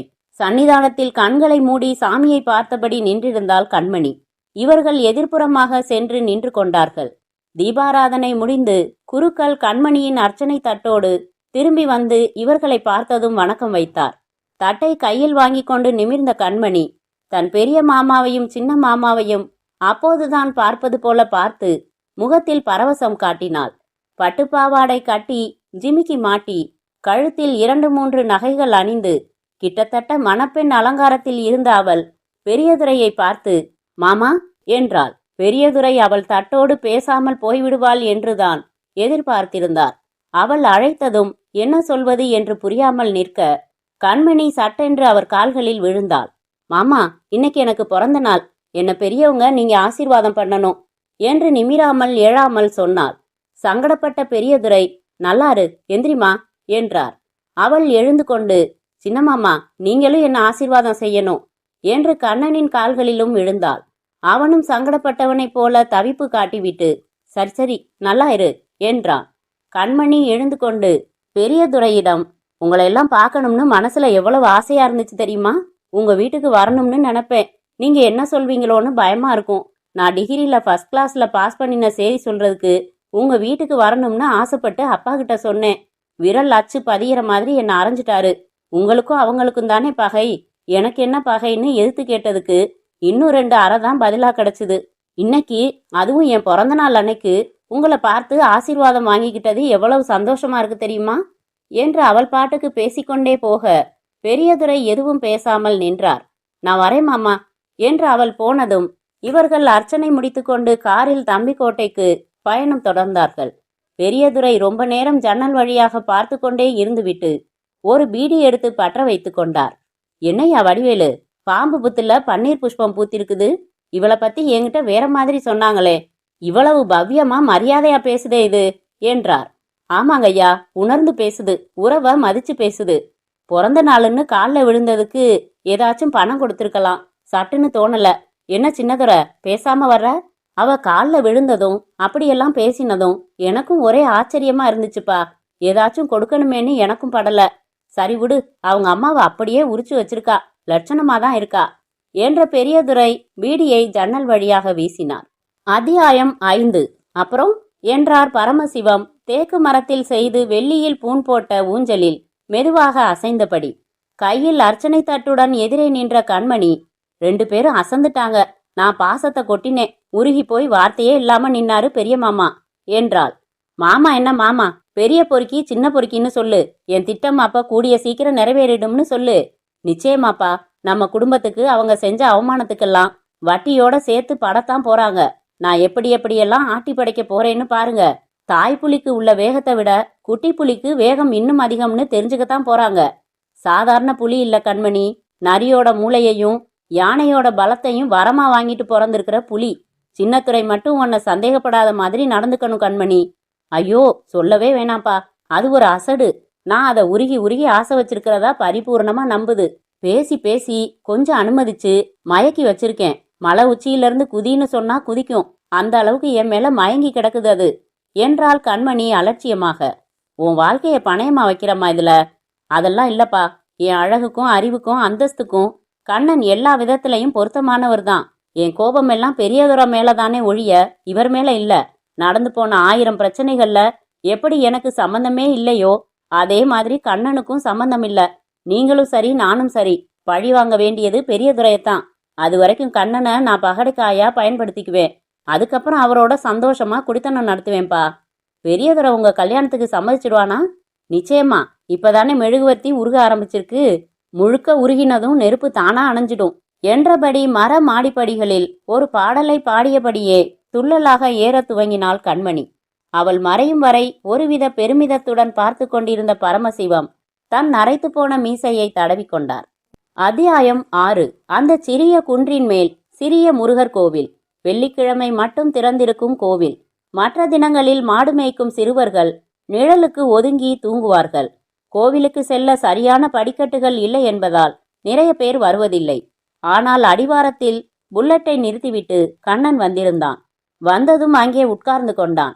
3 சிறுவர்கள் ஒரே பீடியை மாற்றி மாற்றி இழுத்து கொண்டிருந்தவர்கள் இவனை பார்த்ததும் பீடியை அவசரமாக வீசினார்கள். அவர்களை அருகில் அழைத்து 5 ரூபாய் கொடுத்து போய் டீயும் பண்ணும் சாப்பிடுங்க என்று அனுப்பிவிட்டு கருங்கல்லில் நிரந்தரமாக செதுக்கப்பட்டிருந்த ஆடுபுலி ஆட்டத்துக்கான கட்டங்களில் சின்ன கற்களை பொறுக்கி அமைத்து இவனே ஆடாகி இவனே புலியாகி விளையாடத் துவங்கினான். மாலை சூரியன் தன் பிரயாணத்தில் விரைவு காட்டிக் கொண்டிருந்தாலும் மற்ற திசைகளில் வானம் இன்னும் நீளம் மாறாமல் இருந்தது. கண்மணி தன் லேடி சைக்கிளை நிறுத்திவிட்டு நிமிர்ந்து பார்க்க உயரத்தில் கண்ணன் தெரிந்தான். குனிந்து விளையாட்டில் மும்முரமாக இருந்ததை பார்த்தாள். தன் கொலுசுகளை கழற்றி ஜாக்கெட்டுக்குள் போட்டுக்கொண்டு கொஞ்சம் சுற்றி அவனுக்கு பின்புறமாக ஒவ்வொரு பாறையாக மெதுவாக ஏறினாள். அவன் அமர்ந்திருந்த கோவில் வாசல் மண்டபத்தை பின்புறமாக அடைந்த அவள் அவனுக்கு ஓசை எதுவும் தராமல் மெதுவாக பின்புறமாக நெருங்கினாள். சட்டென்று தன் 2 கைகளாலும் அவன் கண்களை பொத்தினாள். அட, எப்படி வந்த கண்மணி? நான் கண்மணி இல்ல, நான் யாருன்னு கண்டுபிடிங்க பார்க்கலாம் என்று சற்றே குரலை மாற்றிக்கொண்டு பேசினாள் கண்மணி. என்ன கண்மணி இது விளையாட்டு? ஒன்ன தெரியாதா எனக்கு? நான் கண்மணி இல்ல, பின்ன யாரா? தம்பிக்கோட்டையில நீங்க வந்து என்னை பார்த்துட்டு பிடிக்கலன்னு சொல்லிட்டு போனீங்களே, அந்த மீனாட்சி. உங்களுக்கு என்ன பிடிக்காம இருக்கலாம், ஆனா எனக்கு உங்களை ரொம்ப பிடிச்சு போச்சு. அதான் நேர்ல உங்களை பார்த்து என்னை கல்யாணம் பண்ணிக்கங்கன்னு கேட்டுட்டு போக வந்தேன். அப்படியா? கையை எடு, பதில் சொல்றேன். பதில் சொல்லுங்க, கையை எடுக்கிறேன். சரி, நிஜத்தை சொல்லட்டுமா மீனாட்சி? எனக்கு உன்னை ரொம்ப ரொம்ப பிடிச்சிருக்கு. எவ்வளவு எடுப்பான கவர்ச்சியான அழகான பொண்ணு நீ. உன்னை ஒருத்தன் பிடிக்கலன்னு சொன்னா நிச்சயம் அவனுக்கு நரகம்தான். பார்த்த நிமிஷமே உன்னை எனக்கு பிடிச்சு போச்சு. ஆனா என் வாழ்க்கையில கொஞ்சம் லேட்டா உன்னை சந்திச்சு தொலைச்சது ஏன் துரதிருஷ்டம். ஏற்கனவே கண்மணின்னு ஒரு பொண்ணு மேல ஆசை வச்சுட்டேன். அழகுன்னு பார்த்தா அவ உனக்கு கால் தூசிக்கு கூட சொல்ல முடியாது. ஆனா சண்டைக்காரி. திடீர்னு கை கழுவிட்டா பயங்கரமா சண்டை போடுவா. வேணும்னா அவளுக்கு தெரியாம ரகசியமா உன்னை 2ஆம் கல்யாணம் பண்ணிக்கட்டுமா? கண்களில் இருந்து கைகளை எடுத்த கண்மணி அவன் 2 கன்னங்களையும் வில்லலாக பிடித்து இழுத்தபடி முன்பக்கம் வந்தாள். மைனருக்கு அப்படி ஒரு யோசனை இருக்கோ? எல்லாம் நம் மன்னர்கள் காட்டின வழிதானே கண்மணி. மன்னர்கள் போருக்கு போய் அம்பு வாங்கியிருக்காங்க. தெருவுல ஒரு சண்டை நடந்தா வேற தெரு வழியா போயிடுறீங்களே சார். மன்னர்களோட வீரம் வேணா, அந்தப்புற வாழ்க்கை மட்டும் வேணுமோ? அவன் அருகில் அமர்ந்தாள். என்ன தனியா ஆடிக்கிட்டு இருந்தீங்க? நீ வர்ற வரைக்கும் என்ன செய்யறது? ஏன் லேட்? புறப்பட்டப்ப வயல்ல இருந்து அப்பா வந்துட்டாரு. கோவில்ல எதேச்சையா எங்களை பார்த்த மாதிரி உங்க அப்பா கிட்ட சொல்ல சொன்னேனே, சொன்னியா? சொன்னேன். பயங்கர கோபம் வந்துருச்சு. எதுக்காக அவங்க காலில் விழுந்தன்னு 1 மணி நேரத்துக்கு திட்டினாரு. நான் ஓன்னு அழுதுட்டேன். ஒரே பொண்ணு, அம்மா இல்லாத பொண்ணு இல்லையா? நான் அழுதா அவரால் தாங்க முடியாது. கொஞ்ச நேரம் கழிச்சு அவரே வந்து என்னை சமாதானம் பண்ணாரு. எனக்கும் என் பெரிய மாமாவுக்கும் பகை மட்டும் இல்லைன்னா அந்த குடும்பத்துல வாழ்க்கைப்பட உரிமை உள்ளவதான் நீ. படிச்சுட்டு அந்தஸ்தோட ஜம்முன்னு இருக்காரு சின்ன மாமா கண்ணன். ஆனா இது நடக்க வாய்ப்பு இல்லம்மா. ஓ மனசுல அந்த மாதிரி ஏதாச்சும் நினைப்பு இருந்தா மறந்துடுன்னு சொன்னாரு. ஆக எங்க அண்ணனுக்கும் சரி உங்க அப்பாவுக்கும் சரி நாம 2 பேரும் கல்யாணம் பண்ணிக்கிறது நியாயம்னு லேசா மனசுல ஓடுது. ஆனா பகை இருக்கேன்னு தவிக்கிறாங்க. அதேதான். அந்த பகையை உடைச்சிட்டா பிரச்சனை தீர்ந்துது. சின்ன விஷயமா அது? இத்தனை வருஷங்கள்ல எத்தனையோ சொந்தக்காரங்க, ஊர் பெரியவங்க எல்லாம் 2 பேரையும் சேர்த்து வைக்கிறதுக்கு முயற்சி பண்ணியிருக்காங்க கண்ணன். எனக்கு தெரியும், யாராச்சும் ஒருத்தர் ஒரு படி கீழே இறங்கி வந்துட்டா போதும், அடுத்தவங்க 10 படி இறங்கிடுவாங்க. சரி, யார் இறங்குறது? உங்க அப்பாவுக்கும் எங்க அண்ணனுக்கும் ஒரே ஒரு வயசு தான் வித்தியாசம். உங்க அப்பா தான் மூப்பு. முறைன்னு பார்த்தாலும் அவர் தாய் மாமன், நாங்க மாப்பிள்ளைங்க. அதனால எங்க அண்ணன் முதல்ல இறங்கி வர்றது தான் நியாயம். இறங்கி வருவாரா? பேசி பார்க்குறேன். யாரு? நீங்க உங்க அண்ணன்கிட்ட தைரியமா பேசிடுவீங்களா? தயக்கமா தான் இருக்கு. நேரா விஷயத்தை ஆரம்பிக்கிறதுக்கு தைரியம் இல்லாதால மறைமுகமா ஒரு காரியம் பண்ணியிருக்கேன். என்ன பண்ணீங்க? கண்ணன் தன் சட்டை பாக்கெட்டில் இருந்து ஒரு மடக்கப்பட்ட காகிதம் எடுத்து அவளிடம் கொடுத்து, இதை படிச்சு பாரு என்றான். அவள் பிரித்தாள். அது ஒரு கடிதத்தின் கார்பன் பிரதி. அதில் மதிப்புக்கும் மரியாதைக்கும் உரிய பெரியதுரை அவர்களுக்கு இதே மயில்தோப்பில் வசிக்கும் உங்கள் உண்மையான விசுவாசி எழுதி கொண்டது. உங்களுக்கும் உங்கள் தாய்மாமன் பண்ணைபுரம் பெரியவருக்கும் பல வருடங்களாக தீராத பகை என்பதை இந்த ஊரே அறியும். சமீபத்தில் பண்ணைபுரத்திற்கு ஒரு காரியமாக நான் சென்றிருந்தேன். ஆற்றங்கரை ஓரமாக உள்ள பெரியவருக்கு சொந்தமான மாந்தோப்பு அருகில் நம் சின்னதுரையின் மோட்டார் சைக்கிளை பார்த்தேன். இவர் இங்கே வந்தார் என்று ஆச்சரியப்பட்டு நான் அருகில் சென்று பார்த்தபோது அதிர்ச்சி அடைந்தேன். தோப்புக்குள்ளே நம் சின்னதுரை ஒரு இளம் வயது பெண்ணுடன் மிகவும் நெருக்கமாக கொஞ்சி பேசிக் கொண்டிருந்தார். அந்த பெண் யாரென்று பார்த்து மேலும் திடுக்கிட்டேன். அந்த பெண் உங்கள் ஜென்ம விரோதியின் மகள் கண்மணி. எனக்கெதற்கு வம்பு என்று பேசாமல் இருக்க மனம் ஒப்பவில்லை. நாளைக்கு எதிர்பாராத விபரீதங்களில் விவகாரம் முடிவதற்கு முன்பு தங்களுக்கு தகவலை தெரிவித்துவிட வேண்டும் என்கிற துடிப்பில் இந்த கடிதம் எழுதியுள்ளேன். நான் யார் என்று வெளிப்படுத்திக் கொள்வதால் சின்னதுரையின் வெறுப்பை நான் சம்பாதிக்க வேண்டியிருக்கும் என்பதால் தயவு செய்து நான் யார் என்று அறிந்து கொள்ள முயற்சிக்க வேண்டாம். ஆனால் நான் பார்த்தது ஆண்டவன் சாட்சியாக உண்மை. இப்படிக்கு தங்கள் விசுவாசி. கை கொடுங்க கண்ணன். கிராமத்துல உட்காந்துக்கிட்டு சிட்டி ட்ரிக்ஸ் எல்லாம் தோணுதே உங்களுக்கு. இந்த லெட்டரை உங்க அண்ணனுக்கு அனுப்ப போறீங்களா? அனுப்பியாச்சு கண்மணி. இது நீ பார்க்கணும்னு எடுத்துக்கிட்டு வந்த கார்பன் பிரதி. நேத்தைக்கே தபால்ல சேர்த்துட்டேன். இன்னைக்கு காலையில தபால் பட்டுவாடா ஆகி கணக்கப்பிள்ளை மேஜைக்கும் வந்துருச்சு. அண்ணன் வயலுக்கு போயிட்டு மத்தியானம் வந்து பார்த்துருப்பாரு. உரம் வாங்கணும்னு சொல்லி நான் காலையிலேயே புறப்பட்டுட்டேன். தஞ்சாவூர் போயிட்டு நேரா இங்கே வந்துட்டேன். இன்னும் அவரை பார்க்கல என்றான் கண்ணன்.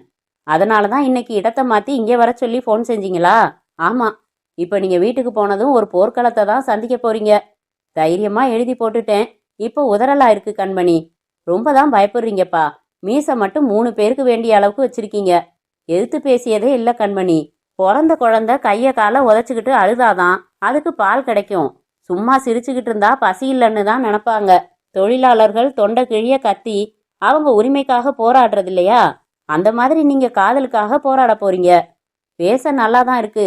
அவரை பார்த்ததும் கைகால் எல்லாம் மூங்கில் மாதிரி விரைச்சுக்கும். நான் வேணும்னா கூட வரட்டுமா? வேற வினையே வேணாம். உங்க அண்ணன்கிட்ட பேசிட்டு எத்தனை மணி ஆனாலும் சரி, ரகசியமா உங்க வீட்ல இருந்து என்னோட போன்ல பேசணும். நீங்க பேசுறீங்களா? முதல்ல அண்ணனோட பேசுறேன். எக்காரணத்தை கொண்டும் அசடு வழியாதீங்க. உங்க வாழ்க்கையை தீர்மானிக்கிற உரிமை உங்களுக்கு உண்டு. ரொம்ப எகிரினார்னா நீங்க மூஞ்சல் அடிச்ச மாதிரி நீங்க சம்மதிக்கலான்னாலும் இந்த கல்யாணம் நடக்கும்னு சொல்லுங்க. அதெப்படி நடக்கும் கண்மணி? கல்யாணத்துக்கு ஒரு மாப்பிள்ளை, ஒரு பொண்ணு, ஒரு தாலி, ஒரு கோயில் போதும் கண்ணன். நாட்டுல கோயிலுக்கா பஞ்சம்? இல்ல தாலி வாங்க முடியாதா? பொண்ணுனா எந்த நிமிஷமும் உங்களுக்கு கழுத்தை நீட்ட தயாரா இருக்கேன். வேற என்ன பிரச்சனை? ஏதோ பெரியவங்களாச்சே, அவங்க சம்மதத்தோட ஆசீர்வாதத்தோட பண்ணலாமேன்னு பாக்குறோம். ரொம்ப நேரம் பேசிக்கொண்டிருந்து விட்டு இருட்ட தொடங்கிய போது கண்மணி கை குலுக்கி, உங்க போனுக்காக தூங்காம காத்திருப்பேன் என்று சொல்லி போனதும் தன் பைக்கில் புறப்பட்டான் கண்ணன். அத்தியாயம் 7. பைக்கை நிறுத்திவிட்டு தயக்கத்துடன் கண்ணன் வீட்டுக்குள் வந்தபோது ஈசி சேரில் அமர்ந்து ரேடியோ கேட்டுக்கொண்டிருந்த பெரியதுரை, கண்ணன் என்றார். சொல்லுங்கப்பா என்றான் அருகில் வந்து. புறம் வாங்கினியா? வாங்கிட்டேன்பா. நாளைக்கு அவங்க வேன்லயே கொண்டாந்து இறக்கிடுறேன்னு சொல்லியிருக்காங்க. சாப்பிட்டியா? இல்லப்பா, நான் காலாரம் நடக்க போறேன். மரப்பாலத்துக்கிட்ட உட்காந்துருக்கேன். நீ சாப்பிட்டு வா. மரப்பாலத்துக்கு வரணுமாப்பா? ஆமா, உன் கூட கொஞ்சம் பேசணும். பெரியதுரை எழுந்து கொண்டு தன் கட்ஷூவில் கால்களை நுழைத்து கொண்டு வெளியே வந்தார். கண்ணன் குளித்து உடை மாற்றி சாப்பிட்டு விட்டு அண்ணனின் உள்ளன் சால்வையை மடித்து கையில் எடுத்துக்கொண்டு மரப்பாலத்திற்கு திடுக்கிடும் மனதுடன் நடந்தான்.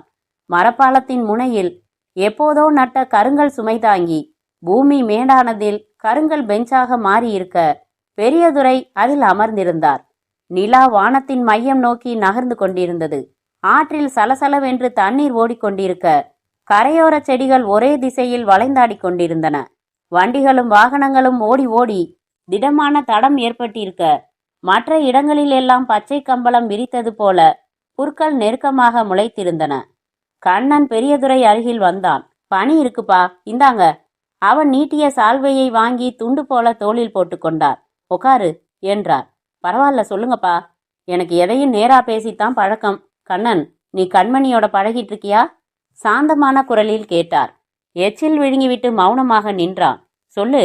கொஞ்ச நாளா நாங்க வாக்கியம் முடிக்கவில்லை. அந்த குடும்பத்தோட நமக்கு உறவில்லைன்னு தெரிஞ்சுமா? ஆசைப்பட்டுட்டேன். கண்மணி எந்த தப்பும் செய்யலையேப்பா. வைரம் உசத்தி தான். அதுக்காக அதை சாதத்தோட பிசைஞ்சு சாப்பிட முடியுமா சின்னதுரை? நம்ம மனசுதான் காரணம்னு நினைக்கிறேன். முள்ளுச்செடியிலிருந்து வர்றதால ரோஜாவை தலையில வச்சுக்காம வெறுக்கிறது இல்லையே. நீ படிச்சவன். அதே ரோஜா உனக்கு உரிமை இல்லாத யாரோ வீட்டு தோட்டத்துல இருந்தா நீ பறிப்பியா? கண்மணி யாரோ இல்லையேப்பா, முறை பொண்ணு தானே, மாமன் பொண்ணு தானே, உரிமை இல்லையா? மாமனே இல்லைன்னு ஆனப்புறம் மாமன் பொண்ணு மட்டும் எப்படிப்பா உரிமையாகும்? நீங்க பகை உணர்ச்சி மாறாம பேசுறீங்கப்பா. நமக்கு மாமாவை பிடிக்காதுதான், பகைதான். ஆனா அவர் நமக்கு மாமாங்கிற உறவு ஜென்மம் முழுக்க மாறாதில்லையா? துண்டிச்சிட்டமே, தொடர்பே இல்லையே. நீயும் நம்ம ஊர்லயே எத்தனையோ பஞ்சாயத்தை பார்த்துருக்க. புருஷன் பொண்டாட்டி தகராறுல சில சமயம் அவங்களுக்குள்ள கல்யாணத்தை ரத்து பண்ணியிருக்கோமே. ரத்து பண்ணின பொண்டாட்டிக்கிட்ட அந்த புருஷனுக்கு அதுக்கப்புறம் அவனுக்கு என்ன உரிமை இருக்கு? மேற்கொண்டு பதில் தெரியாமல் நின்றான் கண்ணன். எனக்கு பிடிக்கல சின்னதுரை என்றார். நாவல மனசார நிறுத்துடா. அதான் விபரமா எடுத்து சொல்லிக்கிட்டு இருக்கேன். மறுபடி ஒரே பாட்டை பாடிக்கிட்டு இருக்க. கோயில்ல அன்னைக்கு திடீர்னு அவ வந்து பேசினதும் காலில் விழுந்ததும் உன்னோட ஏற்பாடாதான் இருக்கணும்னு இப்ப புரியுது. ஊர்ல உலகத்துல ஆசைப்படுறதுக்கு பொண்ணே இல்லையா என்ன? அப்படி என்ன ரதியாவ? அவளோட குணங்களை பத்தி நான் கேள்விப்பட்டதெல்லாம் சரியா இல்ல. வேணாம், இந்த ஆசை வேணாம் உனக்கு என்று சற்று காட்டமாகவே சொன்னார் பெரியதுரை. தப்பா நினைச்சுக்காதீங்கப்பா, நீங்க ஏதாவது கேள்விப்பட்டிருக்கலாம். ஆனா நான் பழகியே பார்த்திருக்கேன். நல்ல பொண்ணுப்பா. அவ நல்ல பொண்ணாவே இருக்கட்டும், எனக்கு இஷ்டம் இல்ல. மேற்கொண்டு நீ அவளோட பழகுறது எனக்கு பிடிக்கல. இல்ல நான் அவளைத்தான் கட்டிக்குவேன்னு நீ பிடிவாதம் பிடிச்சா முதல்ல எனக்கு ஒரு பாடைக்கு சொல்லிடு. அப்புறம் நீ பந்தல் போட்டு தாலி கட்டு. தீர்மானமாக சொன்ன பெரியதுரை விருட்டென்று எழுந்து சென்று விட விக்கித்து நின்றான் கண்ணன். அத்தியாயம் 8. பெரியதுரை சாப்பிட்டு முடித்து கை கழுவி விட்டு, மாணிக்கம், சாம்பார்ல உப்பு கொஞ்சம் அதிகமாயிடுச்சு என்றார். ஆமாங்கய்யா என்றான் மாணிக்கம் பயத்துடன். சின்னதுரையும் சொல்லியிருப்பானே, அவனுக்கு என்னை விட ரொம்ப சொரணையான நாக்கு. ஐயா தயங்கினான் மாணிக்கம். என்ன? சின்னதுரை 3 நாளா எதுவும் சாப்பிடலங்கய்யா. பாலும் காஃபியும் மட்டும் நான் வற்புறுத்தி குடிக்க வச்சேன். அதிர்ச்சியோடு அவனை பார்த்தார். ஏண்டா ராஸ்கல், என்கிட்ட முதல்லே சொல்றதுக்கு என்ன? மாணிக்கம் அமைதியாக நின்றான். சரி, உன் வேலையை பாரு என்று குச்சி ஒடித்து கொண்டு பல் குத்த துவங்கினார் பெரியதுரை. பெரியதுரை பல் விலக்கி வாய் கொப்பளித்து விட்டு திரும்பும்போது அவரின் பார்வை கண்ணன் உடற்பயிற்சி செய்யும் உபகரணங்கள் மீது பட்டது. டம்புல்ஸ் மேல் ஒரு 8 கால் பூச்சி வீடு கட்டியிருந்தது. செல்லையா என்றார் மாட்டுக்கு தீவனம் கரைத்து கொண்டிருந்தவனை. ஐயா என்று வந்தான். சின்னதுரை தினமும் தேக பயிற்சி செய்ய மறக்கறதில்லையே, இது ஏண்டா தூசு படிய விட்டுருக்க? மன்னிச்சிடுங்க ஐயா, இப்ப தொடச்சு வச்சிடுறேன். ஆனா சின்னதுரை 1 வாரமா பஸ்கி எடுக்கிறது இல்லைங்கய்யா. ஓஹோ என்று விலகினார் பெரியதுரை. ஊர் சத்திரத்தில் நடக்கும் பிரமுகர் வீட்டு கல்யாணத்திற்காக தன் அங்கவஸ்திரத்தை கண்ணாடி பார்த்து தோளில் போட்டுக்கொண்ட பெரியதுரை, சின்னதுரை ரெடி ஆயிட்டானான்னு பாருடா என்றார். மாடிக்கு சென்று திரும்பின வேலைக்காரன், ஐயா அவர் வரலிங்களாம், உங்களை மட்டும் போயிட்டு வர சொல்றாரு என்றான். வீட்டுக்கு வந்து வெத்தலை பாக்கு வச்சு 2 பேரையும் தான் கூப்பிட்டுருக்காரு அவரு. 2 பேரும் போனாதான் நல்லா இருக்கும்னு நான் சொன்னேன்னு போய் சொல்லு. அவன் மறுபடி மாடிக்கு சென்று திரும்பி, அவருக்கு உடம்பு சுகம் இல்லையாம் என்றான். பெரியதுரை ரொம்ப அவசியப்பட்டால் ஒழிய தன் தம்பியின் அறைக்கு போவதில்லை.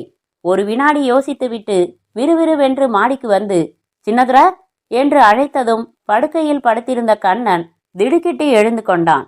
கண்கள் உள்ளே போய் 1 வார தாடியுடன் முகத்தில் களை இல்லாமல் நின்று அவனை பார்க்கவே பக்கென்றது பெரியதுரைக்கு. என்ன பண்ணுது உடம்புக்கு என்றார்.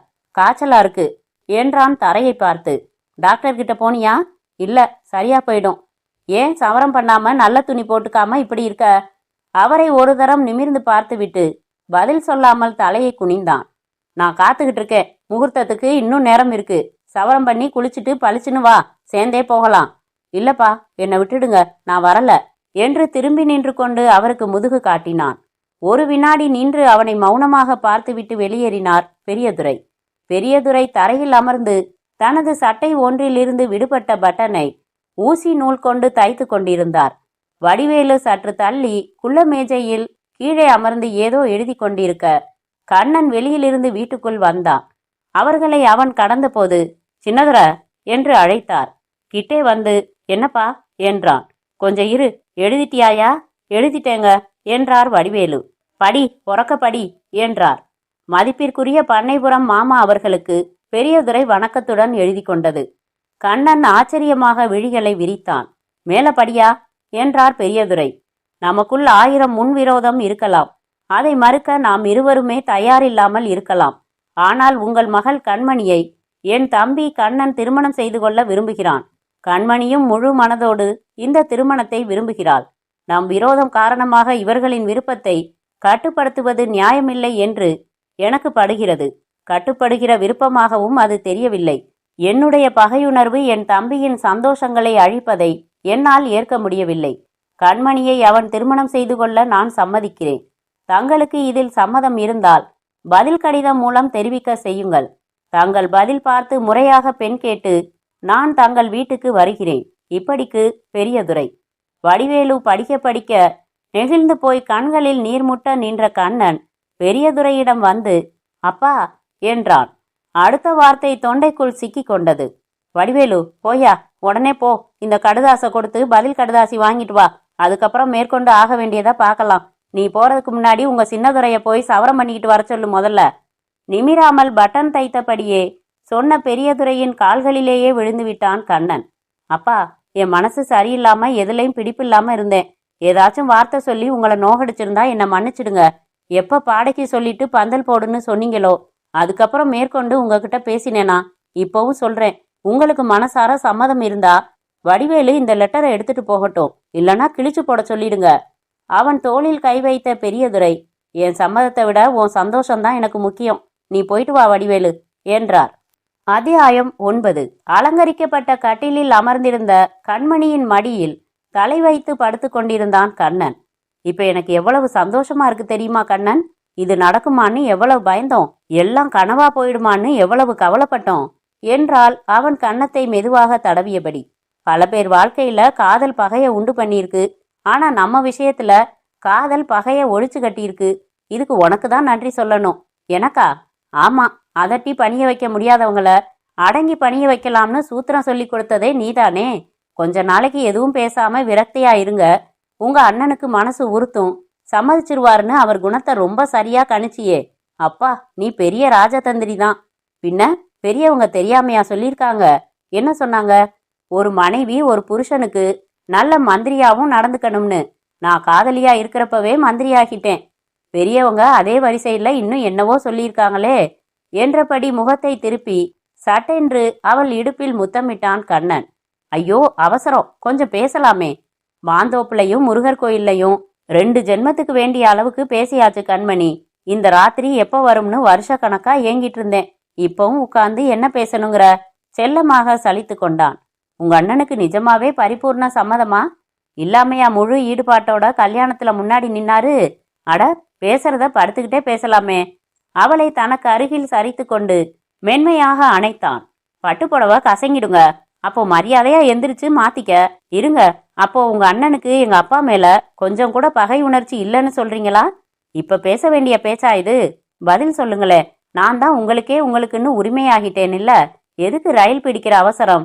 கண்மணி, மாமா மேல ஏற்பட்ட பகை ஒரு நாள்ல ஏற்பட்டதில்ல. பல சம்பவங்கள்ல கொஞ்சம் கொஞ்சமா வளர்ந்து பகை வேர் விட்டு மரமானது. இன்னைக்கு அதே மாதிரி ஒரு நாள்ல மறைஞ்சிடுமா? கொஞ்சம் கொஞ்சம் அடிமனசுல வெறுப்பு இருக்கத்தான் செய்யும். போக போக சரியா போயிடும் நினைச்சேன். அதனாலதான் கணக்க பிள்ளைகிட்ட உங்க அண்ணன் காலையில அந்த மாதிரி சொல்லியிருக்காரு. எதேச்சையா நான் கேட்டுட்டேன். அதுவே எங்க அப்பா கேட்டிருந்தா என்ன ஆகியிருக்கும் என்றால் அவன் பட்டு சட்டையின் பட்டனை நிமிண்டியபடி. என்ன சொன்னாரு கணக்க பிள்ளைகிட்ட? விடுங்க, காலையில தானே ஷேவ் பண்ணீங்க, அதுக்குள்ள சொர சொரன்னு இருக்கே. என்ன சொன்னார்னு சொல்லு கண்மணி. அதான் விடுங்கன்னு சொல்லிட்டேன் இல்ல. வந்ததுமே என்னால இந்த குடும்பத்துல பிரச்சனை வரணுமா? புடவை மாத்திக்கவா என்று எழுந்த கண்மணியின் கையை பற்றி உட்கார வைத்தான். பாதி சொல்லிட்டு மீதி சொல்லலன்னா எப்படி? சொல்லு கண்மணி. என்னவோ கனவு கண்டுட்டு என் தம்பிய கல்யாணம் பண்ணிக்கிட்டா அவ. ஆனா அவளை நினைச்சா எனக்கு பாவமாதான் இருக்குன்னு சொன்னாரு. நிஜமாவா? அப்படி சொன்னாரா? பாத்தீங்களா, என்னையே சந்தேகப்படுறீங்கல்ல. நான் எதுக்கு உங்ககிட்ட பொய் சொல்லணும்? இதுக்காகத்தான் நான் சொல்லலன்னு சொன்னேன். சீச்சி, நான் உன்னை சந்தேகப்படல. நீ எதுக்காக என்கிட்ட பொய் சொல்ல போற? அவர் ஏன் அப்படி சொன்னாரு? புரியலையே. ஏன் சொன்னாருங்கிறது ஒரு பக்கம் இருக்கட்டும், என்னை பார்த்தா பாவமா இருக்குன்னு சொன்னதுக்கு என்ன அர்த்தம்? நான் ஏதாச்சும் ஏமாந்துட்டேனா? நீங்க என்ன நொண்டியா, குருடா, செவுடா, இல்ல ஏற்கனவே கல்யாணமாகி மறைச்சு என்ன கட்டிக்கிட்டீங்களா? ஏன் என்னவெல்லாமோ பேசுற கண்மணி. பின்ன வேற எப்படிங்க அர்த்தம் பாக்குறது? என் மனசுக்கு பிடிச்ச என் முறை மாமனை கல்யாணம் பண்ணிக்கிட்டு சந்தோஷமா வந்திருக்கேன். அதுவும் சும்மா வரல. 6 செட்டு நகை, ஒட்டியானம், வெள்ளி பாத்திரம், 5 லட்சம் ரொக்க சீரோட வந்திருக்கேன். எங்க அப்பாவுக்கு நான் ஒரே பொண்ணு. நாளைக்கு எங்க அப்பாவுக்கு அப்புறம் எல்லா சொத்தும் உங்களுக்கு தான் வரப்போகுது. இதுல என்ன பார்த்து பாவமேன்னு நினைக்க என்ன இருக்கு? சரி விட்டுடு கண்மணி. அவர் எந்த அர்த்தத்துல சொன்னாரோ என்னவோ. வேற ஒண்ணும் இல்லைங்க. எங்க அப்பா மேல அவருக்குள்ள விரோதம் அப்படியே தான் இருக்கு. அதே கண்ணோட்டத்தோட என்னையும் பகையாளி மாதிரி தான் பாக்குறாரு. சேச்ச, அப்படியெல்லாம் இல்லம்மா. கல்யாணத்துக்கு முன்னாடியே யாரோ சொன்னாங்கன்னு என்ன தலைக்கணம் பிடிச்சவ, ராங்கி பிடிச்சவ, வாயாடின்னு சொன்னவர் தானே. உங்களை கட்டிக்கிட்டதால அந்த அபிப்பிராயம் மாறிடுமா? ஐயோ விட்டுடேன். அவர் ஏதோ தவறி எதுக்கோ சொல்லிட்டாரு. அவருக்காக நான் மன்னிப்பு கேட்டுக்கிறேன். மூட கெடுக்காத. முதல் இரவில் மனைவியிடம் மன்னிப்பு கேட்ட கண்ணன் மறைமுகமாக தன் மொத்த பிடியையும் தட்டில் வைத்து அவளிடம் சமர்ப்பித்தான். கண்மணி அவன் காதருகில் கிசுகிசுப்பாக, சரி விடுங்க, பெரியவங்க ஏதோ சொல்லிட்டாங்க. நீங்க அவரையும் கேட்க வேணாம், கணக்கு பிள்ளையையும் கேட்க வேணாம் என்ன என்றாள். எதுக்கு சொல்றேன்னா, நாளைக்கு பிரச்சனை பெருசானா வந்ததுமே புருஷனை தூண்டி விட்டுட்டான்னு என் பேர் தான் கெடும். தயவு செஞ்சு கேட்டுடாதீங்க. அதான் கேட்கலன்னு சொன்னேனே. அத்தியாயம் 10. அங்காளம்மன் கோவிலில் விசேஷ அபிஷேக ஆராதனை முடிந்து பிரசாதம் வாங்கி கொண்டதும் பெரியதுரை, சின்னதுரை, கண்மணி மற்றும் கணக்கப்பிள்ளை, வடிவேலு பிரகாரம் சுற்றி வந்து அமர்ந்தார்கள். பெரியதுரை தன் சட்டைப்பையில் இருந்து சிறிய வெல்வெட் பெட்டியை எடுத்து, இந்தாமா கண்மணி என்று நீட்டினார். என்ன மாமா இது? வாங்கி பாரேன். வாங்கி திறந்து பார்க்க உள்ளே சிவப்புக்கள் வைத்த நெளி மோதிரம் இருந்தது. உனக்குதாமா, நான் தர வேண்டிய கடன் என்றார் சிரித்தபடி. ஆமா, என் காலில் ஆசீர்வாதம் கேட்டு யார் விழுந்தாலும் ஏதாச்சும் ஒன்று கொடுத்துடுவேன். அன்னைக்கு இதே கோவில்ல தானே பிறந்த நாள்னு சொல்லி என்கிட்ட ஆசீர்வாதம் வாங்கின. அப்போ உனக்கு எதுவும் கொடுக்கல. சின்னதுரை கிட்ட கூட சொல்லி வருத்தப்பட்டேன். இந்த கோவிலுக்கு இன்னைக்கு வர்றதா திட்டம் போட்டப்ப அது ஞாபகம் வந்துச்சு, வாங்கிட்டு வந்துட்டேன். டிசைன் நல்லா இருக்கா என்றார் வாஞ்சையுடன். நல்லா இருக்கு, ஆனா அன்னைக்கு எனக்கு பிறந்த நாள் இல்ல. அதுவும் தெரியும். கொண்டாடி முடிச்ச பிறந்த நாளுக்காக வச்சுக்க. அப்புறம் சின்னதுரை, உங்க கல்யாணம் முடிஞ்சதும் குடும்பத்தோட திருப்பதி வர்றதா வேண்டிக்கிட்டேன். அடுத்த வாரம் போயிட்டு வந்துடலாமா? சரிப்பா. வடிவேலு, உனக்கும் சேர்த்து 4 டிக்கெட் போட்டுடு என்றார் பெரியதுரை. வீட்டிற்கு வந்ததும் வேகமாக சென்று படுக்கையில் விழுந்து கண்மணி முகத்தை உம்மென்று வைத்து கொண்டாள். ஏய், என்னாச்சு? பதறி அருகில் அமர்ந்து அவள் தோளை தொட்ட கையை பட்டென்று விலக்கிவிட்டாள் கண்மணி. என்னன்னு சொன்னாதானே புரியும். அடுத்த வாரம் பெங்களூரு, மைசூருக்கு ஹனிமூன் டூர் போகலாம்னு நாம பேசினோமா இல்லையா? சரின்னு என்கிட்ட சொல்லிட்டு கோவில்ல உங்க அண்ணன் திருப்பதி போகலாம்னு சொல்றப்ப அதை பத்தி ஒரு வார்த்தை சொல்லாம சரிப்பாவான் சரிப்பா என்று சொல்லென்று பாய்ந்தாள். இதுதானா? கோவில் காரியமா சொல்றப்ப மறுத்து பேசக்கூடாது கண்மணி, அதனாலதான் சரின்னுட்டேன். வேற காரியம்னா அப்படி மறுத்து பேசி கிழிச்சிடுவீங்க. இவர் வேண்டிக்கிட்டா இவர் போக வேண்டியதுதானே, திருப்பதிக்கும் திருத்தணிக்கும். இல்லன்னா நம்மளை மட்டும் அனுப்பி வச்சா நியாயம். இவரும் வருவாராம், பத்தாவதுக்கு வடிவேலு வேற. ஏன் செல்லையா, மாணிக்கம், குப்புசாமி, முனுசாமி எல்லாரையும் சேர்த்துக்க வேண்டியதுதானே? இரு கண்மணி, படபடப்பா பேசாத. அவருக்கா தெரிய வேணா கல்யாணமான சின்னஞ்சிறுசுகளை தனியா அனுப்பணும்னு? இத பாருங்க, இப்பவே சொல்லிட்டேன். அடுத்த வாரம் நாம போட்ட திட்டப்படி பெங்களூர் போறோம். இல்ல திருப்பதி போகணும்னா நாம 2 பேர் மட்டும் போறோம். அவங்க எல்லாம் வர்றதா இருந்தா நான் வரல. நீங்க 3 பேருமே போய் மொட்டை போட்டுக்கிட்டு வாங்க. அப்புறம் காசிக்கு போங்க, அப்புறம் ராமேஸ்வரத்துக்கு போங்க. ஏன்னா நமக்கு 60-70 வயசாச்சு பாருங்க. மார்புகள் விம்ம விடாமல் பேசினாள் கண்மணி. மெதுவா பேசு, அவர் காதுல விழுந்துட போகுது. ஏன் ஒரு மாதிரியாவே பேசுற? உன் மேல பிரியமா மோதிரம் கூட கொடுத்தாரு இல்லையா? பிரியம்னு நீங்க நினைச்சீங்களா? அதான் இல்ல. என்ன வார்த்தை சொன்னாரு கவனிச்சிங்களா? கடன் பட்டதை தர்றாராம். ஆசீர்வாதம் வாங்கினா ஏதாச்சும் தர்றதுங்கிற தன்னோட கொள்கைய நிலைநாட்டிக்கிறதுக்காக கொடுத்ததுதான் அது. எங்க அப்பா செஞ்சு போட்ட வைரம் பதிச்ச மோதிரமே போட்டுக்க நேரம் இல்ல, பிரியமா? இப்ப என்ன செய்யணுங்கிற? உங்க அண்ணங்கிட்ட போய் தைரியமா சொல்லுங்க, திருப்பதிக்கு நானும் கண்மணியும் மட்டும் போயிட்டு வரோம்னு சொல்லுங்க. அவர் ரொம்ப சங்கடப்படுவார் கண்மணி. அவர் சங்கடப்படக்கூடாது, ஆனா நான் சங்கடப்பட்டா பரவாயில்ல, அப்படித்தானே? விடுங்க, நான் வரல, எங்கேயும் வரல. நெற்றியை பிடித்து கொண்டு பெருமூச்சு விட்டபடி நாற்காலியில் அமர்ந்தான் கண்ணன். சில நிமிடங்கள் கழித்து எழுந்து அவன் அருகில் வந்த கண்மணி அவன் கழுத்தை கட்டிக்கொண்டு கன்னத்தோடு கன்னம் தேய்த்து, அவர் மனசு சங்கடப்படாம சொல்றதுக்கு ஒரு யோசனை சொல்லட்டுமா என்றாள். சொல்லு. மெட்ராஸ்ல கண்மணியோட படிச்ச ஒரு சிநேகிதிக்கு கல்யாணம் வருது அடுத்த வாரம். அதுக்கு போக வேண்டி இருக்குன்னு சொல்லுங்க. அவ்வளவு தூரம் போறதால அப்படியே நாங்க 2 பேரும் திருப்பதி போயிட்டு வந்துடுறோம். அப்புறம் இன்னொரு சந்தர்ப்பத்துல எல்லாருமா போகலாம்னு சொல்லுங்க. அவர் ஒன்னும் சொல்ல மாட்டாரு, புரிஞ்சுதா என் செல்ல குட்டி என்று அவன் கன்னத்தில் முத்தமிட கண்ணனின் தலை தானாக ஆடி சரி என்றது. அத்தியாயம் 11. சென்னையில் பெரிய ஹோட்டலில் அறை எடுத்து தங்கி cinema, drama, exhibition, beach, Mahabalipuram என்று உல்லாசமாக சுற்றினார்கள். லாட்ஜ் அறையில் இரவுகள் இனித்தன. பகலும் இரவானது. ஒரு போர்வைக்கடியில் அணைத்து படுத்திருந்த அந்த மயக்கமான மந்திர வேளையில் கண்மணி சொன்னாள், ஊருக்கே திரும்பி போகாம இப்படியே இருந்துடலாம் மாதிரி இருக்குல்ல? ஆமா, நீ பக்கத்துல இருந்தா, அதுவும் இவ்வளவு பக்கத்துல இருந்தா எதுவுமே மறந்து போயிடுது.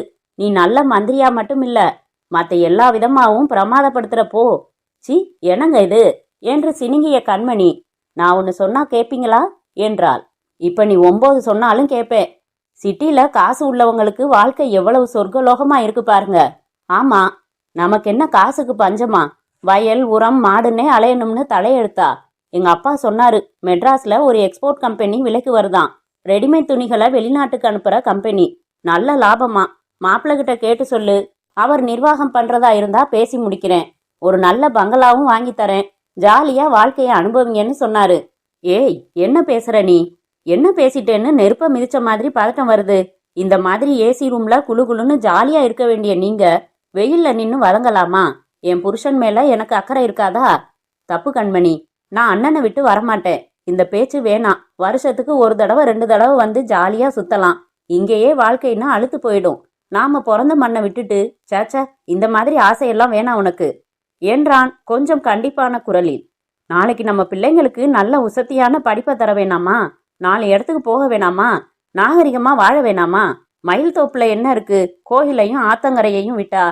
கண்மணி, இனிமே இதை பேசாதன்னு சொன்னேன். எங்க அண்ணனை விட்டு கடைசி வரைக்கும் நான் பிரிய மாட்டேன் என்று கடுப்பாக சொல்லிவிட்டு அவளை விட்டு எழுந்து கொண்டு சட்டை அணிந்து கொண்டான் கண்ணன். அவனை ஏமாற்றத்துடன் பார்த்த கண்மணி மனதுக்குள் பேசிக்கொண்டாள். அப்படியா வீரரே, அதையும் பார்க்கலாம். அன்றிரவு வரை இருவரும் எதுவும் பேசாமல் இருக்க நடு இரவில் கண்ணன் மெதுவாக அவள் பக்கம் திரும்பி படுத்தான். ஒரு கையை அவள் மேல் போட்டான். தன் பக்கம் திருப்ப முயன்றான். கண்மணி, இந்த பக்கம் திரும்பு என்றான் கிசுகிசுப்பாக. எனக்கு தூக்கம் வருது என்றாள். தூக்கத்தை போக்கட்டுமா? அவள் வெடுக்கென்று அவன் கையை எடுத்து விட்டாள். என் மனசுல உள்ள ஆசைய சொல்லதான் உரிமை இல்ல, நிம்மதியா தூங்க கூட விட மாட்டீங்களா? பாத்தியா, கோச்சுக்கிற பாத்தியா? குப்புன்னு முகம் என்னமா செவக்குது. அது என்ன, கோவப்படுறப்ப முகம் மட்டும்தான் செவக்கும், உனக்கு உடம்பு பூரா செவந்திருக்கே. வேணாம், ஒன்னும் ஐஸ் வைக்க வேணாம். எதுக்கு இப்ப கோபம்? நீங்க தான் சுள்ளுன்னு விழுந்தீங்க. பிரிஞ்சுவான்னு சொன்னா கோபம் வராதா? ஒரு யோசனை தானே சொன்னேன், அது சரியில்லைன்னு இதமா சொன்னா சரியா போச்சு. சண்டைக்கோழி மாதிரி படுக்கையை விட்டு எந்திரிச்சிங்களே, தப்புதான். எத்தனை முத்தம் தரட்டும் தண்டனையா? 1 டஜன் 2 டஜன்? வேணாம்னா வேணாம், தூக்கம் வருது, என்னை தொந்தரவு பண்ணாதீங்க என்று கழுத்து வரை போர்த்தி கொண்டு அவள் மௌனமாகிவிட, ஏய் ப்ளீஸ் என்று 2 தரம் கெஞ்சி பார்த்துவிட்டு ஏமாற்றத்துடன் திரும்பி படுத்தான் கண்ணன். மயில் தோப்பு வந்த மறுவாரத்தில் மந்திர நேரத்தில் கேட்டாள் கண்மணி. நம்ம வீட்டுக்கு பின்னாடி குடிசை போட்டு குடியிருக்கானே வீரையா, அவன் ரொம்ப வருஷமா நம்ம வீட்டுல வேலை பார்க்கறானா? ஆமா, அதுக்கென்ன என்றான் கண்ணன். ஆனா அவன் சம்சாரம் செவ்வந்தி சின்ன வயசா இருக்காளே, 2வது சம்சாரம் அவ. உங்க அண்ணி செத்து எத்தனை வருஷமா ஆச்சு? என்ன இது கண்மணி, சம்பந்தம் இல்லாம கேக்குற? இல்ல, என் மனசு ஒரு விஷயமா போட்டு குடஞ்சுகிட்டு இருக்கு. உங்ககிட்ட சொல்லலாமா வேணாமான்னு தவிக்கிறேன்.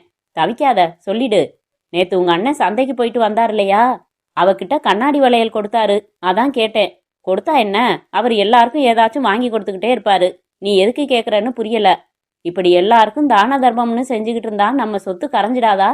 2 ரூபாய் வளையல்ல சொத்து கரைஞ்சிடாது. நீ ரொம்ப தான் தொணன்னு ஆயிட்ட. என்னது?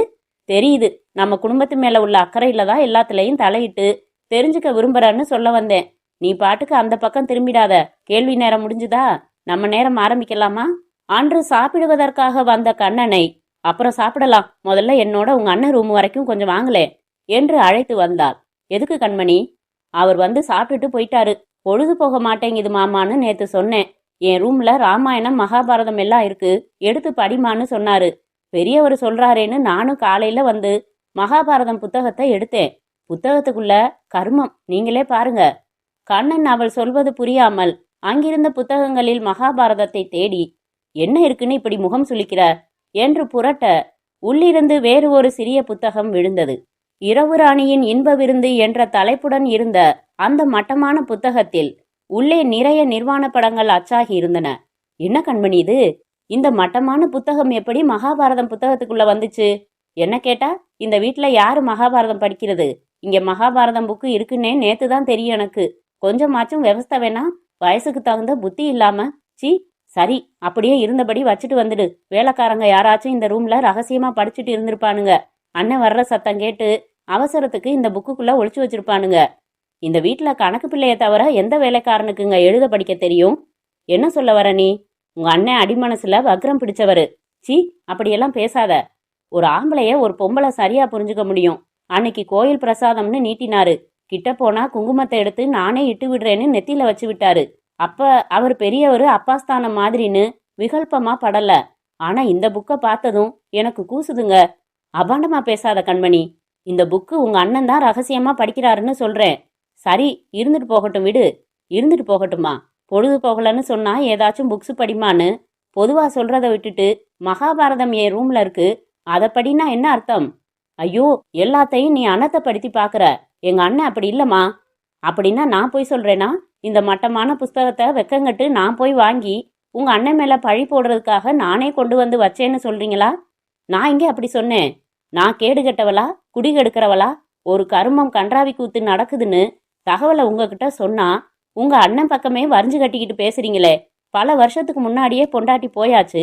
ஆனாலும் திடமா இருக்கிற ஒரு ஆம்பளைக்கு மனசோரத்துல கொஞ்சம் கூட சபலம் இருக்காதா? இவர் என்ன விவேகானந்தர் பரம்பரையா? ஷூ, கத்தாத கத்தாத. சரி விடு, அவர்தான் ஏதோ சபலப்பட்டு ரகசியமா படிச்சிருக்கார் போலிருக்கு. விவகாரத்தை விடு, எனக்கு பசிக்குது, வந்து சாப்பாடு போடு என்று அவளை அந்த அறையில் இருந்து வெளியேற்றி அழைத்து வந்தான் கண்ணன். தலைமாட்டில் இருந்த டைம் பீஸில் மணி 1:15 காட்டியது. அசதியாய் உறங்கும் கண்ணனை பார்த்தாள் கண்மணி. தன்மேல் போட்டிருந்த அவன் கையை விலக்கினாள். கொலுசுகளை கழற்றி தனியாக வைத்துவிட்டு மெதுவாக கட்டிலை விட்டு எழுந்தாள். தன் அறையை விட்டு வெளியேறி மெதுவாக பூனைப்பாதம் வைத்து பெரியதுரையின் அறைக்கு வந்தாள். அவர் எப்போதுமே அறைக்கதவை சாத்துவதில்லை என்பதால் கதவு திறந்தே இருந்தது. மல்லாந்து படுத்திருந்த பெரியதுரை வேட்டி வெற்றுடம்புடன் சத்தமான குரட்டையுடன் உறங்கிக் கொண்டிருந்தார். கட்டிலில் அருகில் அவரின் மேல் துண்டு தனியாக கிடந்தது. அதை ஓசையின்றி எடுத்துக்கொண்டு வெளியேறி வீட்டின் பின்பக்க கதவை திறந்து கொண்டு வீரையாவின் குடிசைக்கு நடந்தாள். குடிசையின் முன்புற கதவின் ஒரு சின்ன மரக்கொக்கி மட்டுமே உள்புறம் போடப்பட்டிருந்தது. ஒரு குச்சியை இடைவெளியில் நுழைத்து அந்த கொக்கியை நீக்கி கதவை உள்பக்கம் திறந்தாள். குடிசைக்குள் வீரையாவின் மனைவி செவ்வந்தி மட்டும் ஒரு கழித்து படுத்து உறங்கிக் கொண்டிருக்க உடைகள் அங்கங்கே விலகி இருந்தது. வீரையா ஒரு காரியமாக திருச்சி வரை பெரியதுரையால் அன்று மாலை அனுப்பி வைக்கப்பட்டதை அறிந்ததும் தோன்றின திட்டத்தை நிறைவேற்றும் பொருட்டு பெரியதுரையின் துண்டை செவ்வந்தியின் அருகில் வைத்தாள். சத்தமின்றி திரும்பினாள். குடிசை வாசலை கதவை பாதி வரை திறந்தே வைத்துவிட்டு தன் வீட்டு கொல்லைப்புற கதவையும் பாதி திறந்து வைத்துவிட்டு தன் அறைக்கு வந்து கொலுசுகளை அணிந்து கொண்டு தன் கணவனை தட்டி எழுப்பினாள். என்ன கண்மணி, சத்தம் போடாம எந்திரிங்க சொல்றேன். உறக்க கலக்கத்துடன் எழுந்த கண்ணன் என்னம்மா என்றான். நான் தண்ணி குடிக்கிறதுக்காக எந்திரிச்சேன். எதேச்சியா ஜன்னல் வழியா பார்த்தப்ப வீரையாவோட குடிசைக்குள்ள யாரோ போற மாதிரி தெரிஞ்சுது. அதான் உங்களை எழுப்பினேன். என்னடி இது, வீரையா குடிசைக்குள்ள வீரையா தான் போயிருப்பான். உளராதீங்க, அவனைத்தான் திருச்சிக்கு அனுப்பி வச்சிருக்காரு உங்க அண்ணே. வர்றதுக்கு 2 நாள் ஆகும்னு என்கிட்ட கூட அவன் சொல்லிட்டு தானே போனான். சட்டென்று கண்ணனுக்கு புரிந்தது. உறக்கம் கலைந்து போனது. நீ சொல்றத பார்த்தா அவ நடத்தைய சந்தேகப்பட வேண்டி இருக்குங்க. என்னோட வாங்க, போய் பார்க்கலாம். நம்ம வீட்டுக்கு பின்னாடி குடி வச்சிருக்கோம். புருஷனுக்கு தெரியாம இந்த திருட்டுத்தனம் செய்யற பொம்பளை நாளைக்கு இன்னும் என்னென்ன செய்வாளோ. கையும் களவுமா பிடிச்சு அதட்டி வச்சாகணும். இல்லைன்னா நாளைக்கு எல்லாருக்கும் தான் அசிங்கம். கண்ணன் அவளோடு படி இறங்கினான். மெதுவா, சத்தம் போடாம வாங்க. தான் வீட்டு கொல்லைப்புற கதவு திறந்தே இருப்பதை பார்த்து ஆச்சரியப்பட்ட கண்ணன், என்ன நம்ம வீட்டு கதவு திறந்து கிடக்குது என்றான் கிசுகிசுப்பாக. நான் நினைக்கிறேன் நம்ம வீட்டிலேயே வேலை பார்க்குற யாரோ ஒருத்தன்தான் வீரையனுக்கு தெரியாம அவன் சம்சாரத்தை வச்சுக்கிட்டு இருக்கான் போலிருக்கு என்றாள் கண்மணி. இருவருமாக பின்புற குடிசையை மெதுவாக நெருங்கினார்கள். செங்கல்லாலேயே அமைக்கப்பட்டிருந்த ஜன்னல் வழியாக உள்ளே பார்த்த கண்மணி அவனையும் பார்க்க சொல்லிவிட்டு, என்னங்க அவ மட்டும்தான் படுத்திருக்கா, வேற ஆம்பளை யாரையுமே காணுமே என்றாள். நாம மாடியில லைட்டு போட்டு பேசினோம், படி இறங்கினோம். இந்த சத்தத்துல அவன் உஷாராகி இருக்கலாம். அவசரமா குடிசையை விட்டு வெளியில போயிருப்பான். நீ சொல்ற மாதிரி நம்ம வீட்டுல வேலை பார்க்கறவனாதான் இருக்கணும். இல்லன்னா நம்ம வீட்டு பின்கதவு திறந்து கிடக்க வேண்டிய அவசியம் என்ன? ஏங்க உள்ள பாருங்க, சும்மா பாருங்க. செவ்வந்தி நமக்கு முதுகு காமிச்சுதான் படுத்திருக்கா. தூங்குறாளோ இல்ல தூங்குற மாதிரி நடிக்கிறாளோ. அவ தொடைக்கிட்ட கிடக்கிற வெள்ளத்துண்டு. மீண்டும் உள்ளே பார்த்த கண்ணன், அட ஆமா, ஒரு வெள்ளத்துண்டு இருக்குது. அதுல இருக்கிற சிகப்பு கரைய பாருங்க. இது உங்க அண்ணன் துண்டு மாதிரி இல்ல? ஆமா கண்மணி என்றான் அதிர்ச்சியுடன். சந்தேகமே இல்ல, இது அவரோட துண்டு தான். இதே மாதிரி 4 துண்டு நான் தான் திருப்பூர்ல இருந்து வாங்கிட்டு வந்து கொடுத்தேன். சரி வாங்க, இங்க நின்னு பேச வேணாம், நம்ம ரூமுக்கு போய் பேசிக்கலாம் என்றாள் கண்மணி. இருவரும் மீண்டும் வீட்டுக்குள் வந்து அறைக்கு வரும் வழியில், எதுக்கு உங்க அண்ணன் ரூம்ல எட்டி பார்த்துருங்களேன். தூங்குறப்ப கூட மேல் துண்டை வயிற்றுல போட்டுக்குவாரே, துண்டு இருக்கான்னு பாருங்க என்றாள். கண்மணி அறைக்கு வந்துவிட சற்று பொறுத்து முகத்தில் அதிர்ச்சி மாறாமல் வந்தான் கண்ணன். என்னங்க, துண்டு இல்ல கண்மணி, ஆனா நல்லா குரட்டை விட்டு தூங்குறாரு. தூங்காமலேயே குரட்டை விட முடியாதா? அப்படின்னா அவர் தான் குடிசைக்குள்ள போயிட்டு அவசரமா வந்துட்டாருன்னு சொல்றியா என்றான் தன் கேள்வியை தானே ரசிக்காமல். இத பாருங்க, உங்க அண்ணனுக்கு கட்டுமஸ்தான உடம்பு, அவளோ சின்ன வயசுக்காரி. இவருக்கு ரொம்ப வருஷத்துக்கு முன்னாடியே பொண்டாட்டி போயாச்சு. பெரியதுரை கை வச்சுட்டா எந்த பொண்ணுதான் எதிர்பேச்சு பேச முடியும்? வளையலும் ரவிக்கையுமா அவளுக்கு அப்பப்ப அவர் வாங்கி கொடுத்தப்பவே நான் சந்தேகப்பட்டேன். விக்கித்து கட்டிலில் அமர்ந்து விட்டான் கண்ணன். படுங்க, மனசை போட்டு அழட்டிக்காதீங்க. உங்களுக்கு தெரிஞ்சதா காட்டிக்காதீங்க. உங்க அண்ணன் ஊருக்குத்தான் பெரியவரு, ஆனா அவரும் ஒரு சராசரி. அவருக்கும் சபலம், சின்ன புத்தி, வக்ரம் இதெல்லாம் இருக்குன்னு நீங்க புரிஞ்சு வச்சுக்கிட்டா போதும் என்றாள் கண்மணி. எதுவும் பேசாமல் அமைதியாக படுக்கையில் படுத்தான். விளக்கை அணைத்துவிட்டு அவளும் படுத்து கொண்டாள். அரை மணி நேரம் இடைவெளி விட்டு மெல்ல தலையை எக்கி பார்த்தாள்.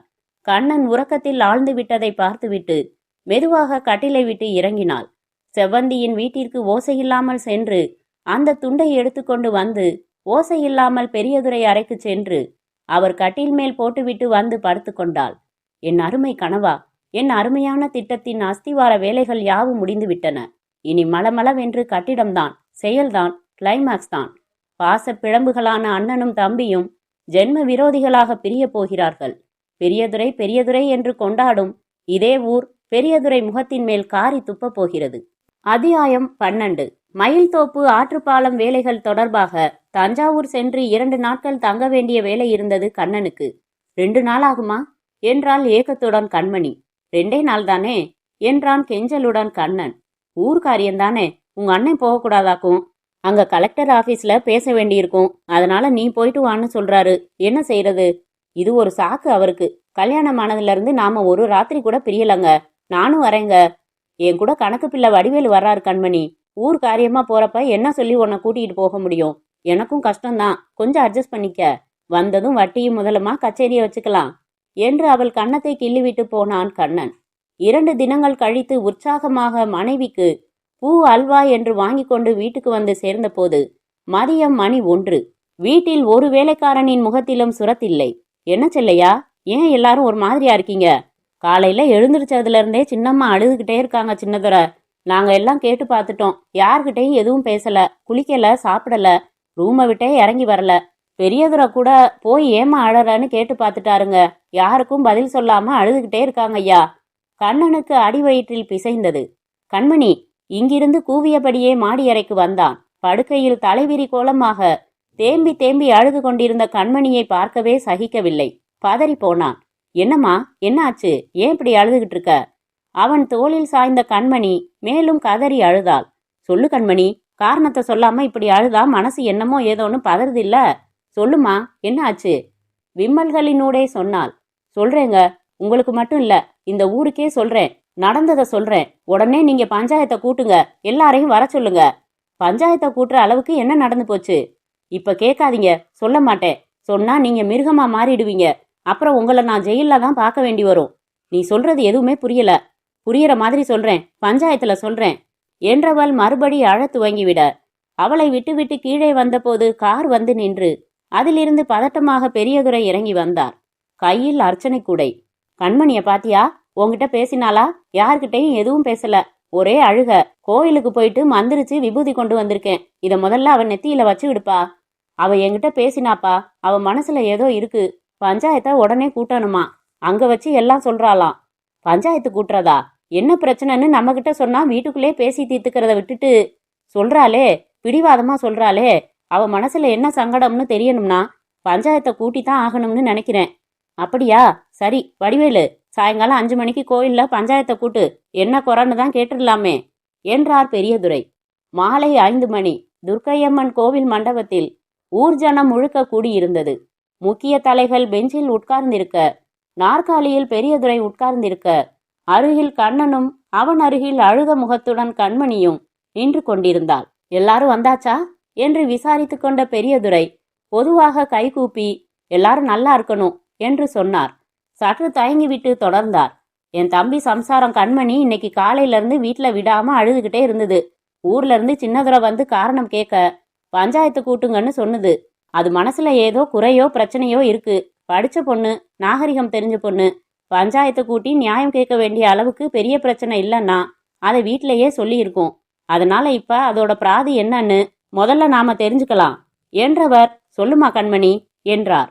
கண்மணி தலை குனிந்தபடியே, இந்த பஞ்சாயத்தை பொறுத்த வரைக்கும் நீங்க தீர்ப்பு சொன்னா எனக்கு நியாயம் சரியா கிடைக்காதுன்னு நான் நினைக்கிறேன் என்று சொல்ல ஊர் முழுக்க அதிர்ச்சி அடைந்தது.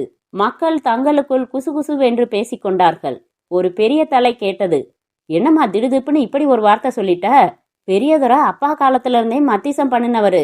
இதுவரைக்கும் அவர் சொன்ன தீர்ப்புல தப்பே இருந்ததில்ல. தண்டனை அடையிறவன் கூட நியாயமான தீர்ப்புன்னு சொல்ற மாதிரி தான் அவர் தீர்ப்பு சொல்லுவாரு. ஒருவேளை அவர் உறவுக்காரரா போயிட்டதால இப்படி சொல்லுதோ என்னவோ. இல்ல என்றாள் கண்மணி. நான் இந்த பஞ்சாயத்துல பிராது கொடுக்க போறதே அவர் மேலதான். பெரியதுரையின் தோளில் இருந்து துண்டு நழுவியது. அவர் அடைந்த அதிர்ச்சியில் உதடுகள் நடுங்கின. கண்ணன் பதறினான். கண்மணி அதட்டினான். என்ன வார்த்தை சொல்ற நீ? இரு சின்னதுரை. அவனை கையமர்த்தினார் பெரியதுரை. தன் நாற்காலியை விட்டு எழுந்து கொண்டு மற்றொரு ஊர் பெரியவரை கையை பிடித்து எழுப்பி அந்த நாற்காலியில் அமர வைத்துவிட்டு அவளுக்கு எதிரில் வந்து நின்றார். சொல்லுமா, என்ன தப்பு செஞ்சேனா? எவ்வளவு அழகா நடிக்கிறீங்க மாமா நீங்க. நேத்து என்ன நடந்ததுன்னு உங்களுக்கு தெரியாது என்றாள் ஆவேசமாக கண்மணி. நீ என்ன சொல்றேன்னே எனக்கு புரியல கண்மணி. சொல்றேன், சொல்லிடுறேன், எல்லாருக்கும் சொல்றேன். இது கொஞ்சம் மானக்கேடான விஷயம்தான். ஆனா நீங்க எல்லாரும் பெரியதுரை பட்டம் கட்டி கொண்டாடுற என் பெரிய மாமாவோட நிஜமான யோகியதை என்னன்னு நீங்க தெரிஞ்சுக்கணும். என் புருஷனும் தெரிஞ்சுக்கணும். நேத்து என் புருஷன் ஊர்ல இல்ல. எங்க வீட்டுல எனக்கும் சரி பெரிய மாமாவுக்கும் சரி மாடியில தான் ரூமுங்க இருக்கு. வேலைக்காரங்க எல்லாம் கீழே படுத்துப்பாங்க. ராத்திரி 10:11 மணி இருக்கும். என் ரூம் கதவை யாரோ தட்டினாங்க. திறந்தா பெரிய மாமா கண்ணை கசக்கிட்டு நின்னாரு. என்ன மாமா இந்த நேரத்துலன்னு கேட்டேன். கண்ணுல சாயங்காலம் ஒரு சின்ன தூசி விழுந்துருச்சு. போகவே இல்ல. உறுத்தல் தாங்க முடியல. கொஞ்சம் கண்ணில் ஊதி அந்த தூசியை எடுமான்னு சொன்னாரு. அவள் சொல்ல சொல்ல பெரியதுரை குழப்பமாய் அதிர்ச்சியாய் எதுவும் புரியாமல் அவளையே பார்த்து கொண்டிருந்தார். அப்புறம் என்றான் அடிக்குரலில் கண்ணன். சரின்னு நானும் 2 தடவை ஊதினேன். அப்ப திடீர்னு என்னை கட்டி பிடிச்சிட்டாரு. கண்மணி கத்தினார் பெரியதுரை. கத்தாதீங்க, மேல சொல்லு என்றான் கண்ணன். அவன் தாடையின் நரம்புகள் அசைந்தன. எனக்கு பதறி போச்சு. உடம்பெல்லாம் சிலிர்த்து போச்சு. சட்டுன்னு விலகிட்டு என்ன மாமா இதுன்னே. நீ அழகா இருக்க. நீ என் தம்பிக்கு மட்டும் முறப்பொண்ணு இல்ல, எனக்கும் தான் முறப்பொண்ணு. அப்பப்ப என்னையும் அனுசரிச்சுக்க கூடாதா? எனக்கு பிள்ளையா குட்டியா? நாளைக்கு என் சொத்தெல்லாம் உனக்கும் என் தம்பிக்கும் தானே வரப்போகுதுன்னு சொன்னாரு. நான் பதறி போயிட்டேன். நீங்க இவ்வளவு கேவலமான மிருகமா இருப்பீங்கன்னு நான் நினைக்கல. இப்ப ரூமை விட்டு வெளியில போறீங்களா இல்ல கத்தி எல்லாரையும் கூப்பிடவான்னு நான் சத்தம் போட்டதும் சரி உனக்கு இஷ்டம் இல்லைன்னா விட்டுடு, ஆனா யார்கிட்டையும் தயவு செஞ்சு சொல்லிடாதன்னு சொல்லிட்டு வெளியில போயிட்டாரு. எனக்கு அதுக்கப்புறம் தூக்கம் எப்படி வரும்? நிம்மதி எப்படி இருக்கும்? யாருகிட்டையும் சொல்லாம எப்படி இருக்க முடியும்? நாளைக்கு என் புருஷன் இல்லாத சந்தர்ப்பம் இல்லையா? இன்னைக்கு காம பிசாசா என்ன தொட்டவரு நாளைக்கு பலாத்காரம் பண்ண மாட்டாருன்னு என்ன நிச்சயம்? எனக்கு என்ன பாதுகாப்பு இருக்கு அந்த வீட்டுல? இல்ல என்ன அந்தஸ்து தான் இருக்கு? நீங்களே நியாயம் சொல்லுங்க. கண்மணி பேசி முடிக்க பெரியதுரைக்கு தலையே சுற்றியது. பிரமை பிடித்தவர் போல உறைந்து போய் நின்றார். யார்? கண்மணிதானா இப்படியெல்லாம் சேற்றை அள்ளி வீசுவது? நானா? நான் இப்படியெல்லாம்? சீ, ஏன் இப்படி சொல்கிறாள்? கண்ணன் கோபமாக அவரை நோக்கி வந்தான். சட்டென்று அவர் சட்டையை கொத்தாக பிடித்தான். நீ எனக்கு அண்ணனா? உன்னை போய் அப்பா அப்பான்னு கூப்பிட்டுக்கிட்டு இருந்தேனே, இதான் உன் லட்சணமா? உன் சபல புத்திய என் பொண்டாட்டிக்கிட்டே காட்டிட்டியே பாவி. சொல்லு, பதில் சொல்லு. உலுக்கினான். 2-3 பேர் ஓடி வந்து அவனை பிடித்து இழுத்து பிரித்து நிறுத்தினார்கள். தற்காலிக பஞ்சாயத்து தலைவர் சத்தமாக ஆளுக்கு ஆள் பேச ஆரம்பித்து விட்ட கூட்டத்தை கொஞ்ச நேரம் எல்லாரும் சும்மா இருக்கீங்களா என்று கத்தி அடக்கிவிட்டு, பெரியதுரை உங்க பதில் என்ன என்றார். எந்த வார்த்தையும் இல்லாமல் கண்மணியையும் தன் தம்பியையும் அவன் கொத்தாக பிடித்ததால் கசங்கி போன தன் சட்டையையும் கண் கலங்க பார்த்து கொண்டு நின்றார் பெரியதுரை. மௌனமா நின்னா என்ன அர்த்தம்? அதான் அந்த பொண்ணு அவ்வளவு தூரம் புட்டு புட்டு வைக்குதே. இந்த அசிங்கத்தை வாயை விட்டு வேற ஒப்புக்க முடியுமா? ஏதோ சபலம் படியும்னு நினைச்சு கேட்டுவிட்டாரு. அவரும் பொண்டாட்டி இல்லாதவரு. வீட்டுக்குள்ள கிளி மாதிரி தம்பி பொண்டாட்டி கைய வச்சுட்டாரு. வப்பாட்டி வச்சிருக்கிறவனுக்கு வக்காலத்து வாங்கி அவனுக்கு கல்யாணம் பண்ணி வச்சு தீர்ப்பு சொன்னவர் தானே. மறுபடி தலைவர் உரத்த குரலில், ஆளாளுக்கு பேசுறதானா நான் எந்திரிச்சு போயிடுறேன் என்று சொல்லிவிட்டு, பெரியதுரை நீங்க பதில் சொன்னாதான் மேற்கொண்டு பேச முடியும் என்றார். பெரியதுரையின் அதிர்ச்சியில் நிலை குத்தின பார்வை சகஜ நிலைக்கு வரவே இல்லை. ஒரு குடும்பத்து பொண்ணு தன்னோட மானமும் பாதிக்கப்படும்னு தெரிஞ்சும் இத்தனை பெரிய சபையில இப்படி சொல்றானா அதை யாரும் பொய்ன்னு சந்தேகப்பட முடியாது. பெரியதுரை ஊர் பெரியவரு. அவர் இப்படி கேவலமா நடந்திருக்க கூடாது. நடந்துட்டாரு. என்ன இருந்தாலும் அவருக்கு ஒரு மரியாதை நாம தந்தே ஆகணும். ஒரு நாள் அவகாசம் தரேன். நாளைக்கு இதே நேரம் இங்க மறுபடி பஞ்சாயத்து கூடும். அப்ப பெரியதுரை தன்னோட பதில சொல்லட்டும். அதுக்கப்புறம் சரியான தீர்ப்பை நான் சொல்றேன். இப்ப எல்லாரும் கலைஞ்சு போங்க என்று எழுந்து கொண்டார் தலைவர். அத்தியாயம் 13. மறுநாள் அதே நேரம் அதே இடம் அதே கூட்டம் அதே நபர்கள். ஆனால் பெரியதுரை முகத்தில் சற்று தெளிவுடன் காணப்பட்டார்.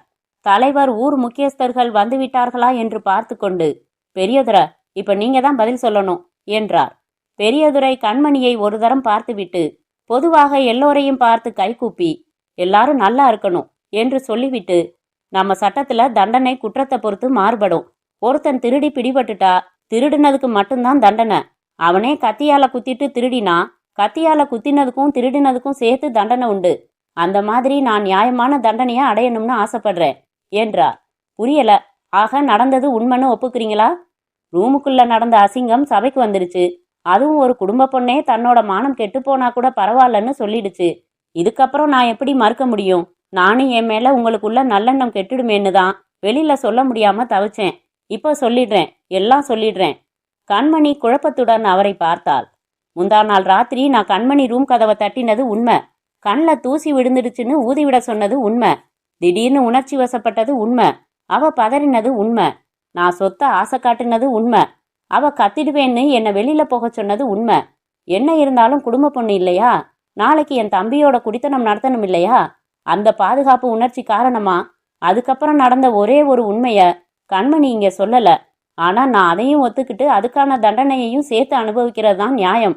அதாவது கண்மணி வெளியில போங்கன்னு சொன்னதும் ஒரு பொட்டைக்கு என்னடி இவ்வளவு திமிருன்னு சொல்லி நான் அவளை அரைஞ்சேன், கட்டில்ல தள்ளினேன், பலவந்தப்படுத்தினேன். நான் நினைச்சதை சாதிச்சிட்டேன் என்றார். கண்மணி பெரிதாக அதிர்ந்தாள். கண்ணன் அவளை ஒரு மாதிரியாக பார்த்தான்.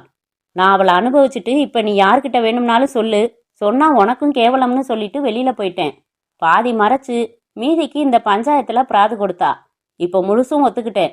இந்த பஞ்சாயத்து என்ன தண்டனை கொடுக்குதோ அதை நான் ஏத்துக்கிறேன். கண்மணிக்கு கண்களை இருட்டி கொண்டு வந்தது. இப்படி பெரியதுரை பேசுவார் என்று 1% கூட எதிர்பார்க்கவில்லை. ஐயோ, என்னை பற்றி அத்தனை பேர் மனதிலும் முகம் சுளிக்கும் எண்ணம் தானே வரும். கண்ணனுடன் இனி என்னால் நிம்மதியாக குடித்தனம் நடத்த முடியுமா? கண்மணி ஆவேசமாக கத்தினாள். பொய், அவர் சொல்றது பொய். நான் சத்தம் போட்டதும் அவர் வெளியில போயிட்டாரு. அதுக்கு மேல அங்க எதுவும் நடக்கல. என்ன இருந்தாலும் ஒரு குடும்ப பொண்ணு நடந்த அசிங்கத்தை எப்படி ஒத்துக்க முடியும் என்றார் பெரியதுரை. ஐயோ இல்ல, சத்தியமா இல்ல, அவர் சொல்றது பொய், யாரும் நம்பாதீங்க என்றவள் தன் கணவனை பார்த்து, என்னங்க நீங்களும் என்ன ஒரு மாதிரியா பாக்குறீங்க? இல்லங்க, சத்தியமா எதுவும் நடக்கலங்க என்று பதறியவள் கூட்டத்தில் தங்களுக்குள் பேச துவங்கி விட்டதை பார்த்து, எல்லாரும் அமைதியா இருங்க என்று விட்டு வேகமாக ஓடி பெரியதுரையின் கால்களில் விழுந்தாள். மாமா, என்னை மன்னிச்சிடுங்க. எழுந்தாள். இப்ப நான் சொல்றேன், இப்ப சொல்றதுதான் உண்மை. நான் நேத்து பஞ்சாயத்துல சொன்ன அத்தனையும் பொய். என் பெரிய மாமா என்கிட்ட அப்படியெல்லாம் தப்பா நடக்கல. எங்க குடும்பத்துக்கும் இந்த குடும்பத்துக்கும் ஜென்ம பகை இருந்தது. உங்களுக்கெல்லாம் தெரியும். சின்ன வயசுல இருந்து எங்க அப்பா எனக்கு சொல்லி சொல்லி என் மனசுலயும் பெரிய மாமா மேல பகையுணர்ச்சி அதிகமா இருந்துச்சு. அவரை அவமானப்படுத்தணும், தலைகுனிய வைக்கணும்னு என் மனசுல ஒரு வெறி. அதுக்காக என் புருஷன் மனநிலைய பலவிதமா நாடகமாடி அவர் மேல தப்பெண்ணம் விழற மாதிரி தயார் செஞ்சேன். அதனாலதான் நேத்து நான் சொன்ன பொய்ய நம்பி உடனே அவங்க அண்ணன் சட்டையை பிடிச்சாரு. ஒரு பொம்பளை ஒரு அசிங்கமான விஷயத்த சொன்னா அதை கேள்வி கேட்காம நம்புவாங்கன்னு தான் தைரியமா அபாண்டமா அவர் மேல பழி போட்டேன். ஆனா ஒரு ஆம்பளை நினைச்சா அதுக்கும் ஒரு படி மேல போட முடியும்னு அவர் காட்டி என் கற்பையே தட்டி பார்த்து என் புத்திய திறந்துட்டாரு. என்னை எல்லாரும் மன்னிச்சிடுங்க. எனக்கு என்ன தண்டனை கொடுத்தாலும் சரி. அவள் பேச பேச உணர்ச்சி வசப்பட்ட கண்ணன் தன் இடுப்பில் செருகி வைத்திருந்த கத்தியை எடுத்து விரித்தான். சி நாயே, நீ ஒரு மனுஷ ஜென்மமா? எங்க அண்ணன் மேல சாக்கடைய தெளிச்சது இந்த வாய் தானே என்று பாய்ந்தான். அவள் தலையை ஒரு கையால் பற்றி விரித்த கத்தியை அவள் உதட்டில் வைக்க அவசரமாக பலர் அவனை பிரிக்கும் முன்பாக கீழுதட்டில் கத்தி லேசாக பட்டு ஒரு சொட்டு ரத்தம் வழிந்தது. பெரியதுரை அவன் முன்னால் போய் நின்றார். அவன் திமிரினான். போடுறா கத்திய கீழே, நான் சொல்றேன் போடுடா. கீழே போட்டுவிட்டு அவர் கால்களில் விழுந்தான். அப்பா, உங்களை போய் நான் ஐயோ அவளை வெட்டணுப்பா. இனிமே அவ எனக்கு வேணாம். இதே பஞ்சாயத்துல ரத்து பண்ணி ஊருக்கு அனுப்பி வைங்க அந்த கேடு கட்டவள. ஷூ, இரு, அமைதியாரு. அவளுக்கு பகை என்னோட தானே ஒழிய உன்னோட இல்ல. நேத்து சபையில நான் பட்ட அவமானத்துக்கு நேரா ரூமுக்கு போய் தூக்குல தான் தொங்கி இருக்கணும்னா. அப்படி செஞ்சிருந்தா தப்ப நான் செஞ்சதாதான் ஊர் நினைக்கும். அந்த களங்கத்தோட சாக மனசு வரல. நான் மானஸ்தன், தப்பு செய்யாதவன்னு இந்த ஊருக்கு நிரூபிச்சாகணும். அதே சமயம் கண்மணி வாயில உண்மைகளை வரவழைச்சாகணும். அதனால நான் சொல்லக்கூடாத வார்த்தைகளை சொல்லிட்டேன். மன்னிச்சுங்க சின்னதுர. ஐயோ என்னப்பா இது? உங்களை நான் சந்தேகப்பட்டு மரியாதை இல்லாம பேசினதுக்கு இன்னும் ஒரு ஜென்மத்துக்கு தினம் 100 தடவை மன்னிப்பு கேட்கணும். விடு, இவ்வளவு நடந்ததுக்கு அப்புறம், இவ்வளவு வார்த்தைக்கு அப்புறம் உறுத்தல்களோட இனிமே ஒரே வீட்டுல நாம இருக்கிறது நல்லா இருக்காது. நாளைக்கே நாம பாகம் பிரிச்சுக்கலாம், தனித்தனியா போயிடலாம். அப்பா, அவளோட நான் வாழணும். அவ தப்பு செஞ்சிட்டா, அதுக்கு பொதுவுல மன்னிப்பும் கேட்டுட்டா. இப்போ உன் மனசு ரணமா இருக்கும், நியாயம்தான். அதுக்காக உதறி தள்ளிடுறது தப்பு. நீ என் மேல மதிப்பு வச்சிருக்கிறது நிஜம்னா அவளோட குடித்தனம் பண்ணுவேன்னு உறுதி சொல்லு. அது சொல்லு என்று கையை நீட்டினார். அவர் கைமேல் தன் கையை பதித்தான் கண்ணன். ஆனா நாம ஏன் இனிமே ஒரே வீட்ல? வேணாம், நான் எடுத்த முடிவு எடுத்ததுதான் என்று விட்டு வேகமாக சென்ற பெரியதுரையை பார்த்து கண் கலங்க நின்றான் கண்ணன். கண்மணி தயங்கி அவன் அருகில் வந்து மெதுவாக அவன் கால்களில் விழ வெறுப்புடன் அவளை தூக்கி நிமிர்த்தினான். என்ன மன்னிச்சிடுங்க என்றாள் அழுது கொண்டே. முயற்சி பண்றேன் என்று விலகி நடந்தான். சூரியன் மேற்கில் மறைய துவங்கி தன் கடைசி வால் முனையையும் இழுத்து கொண்டது. நாளை வெளிச்சம் வரும் என்றாலும் இப்போதைக்கு இருட்டு வேகமாக சூழ்ந்து கொண்டது. மூன்று.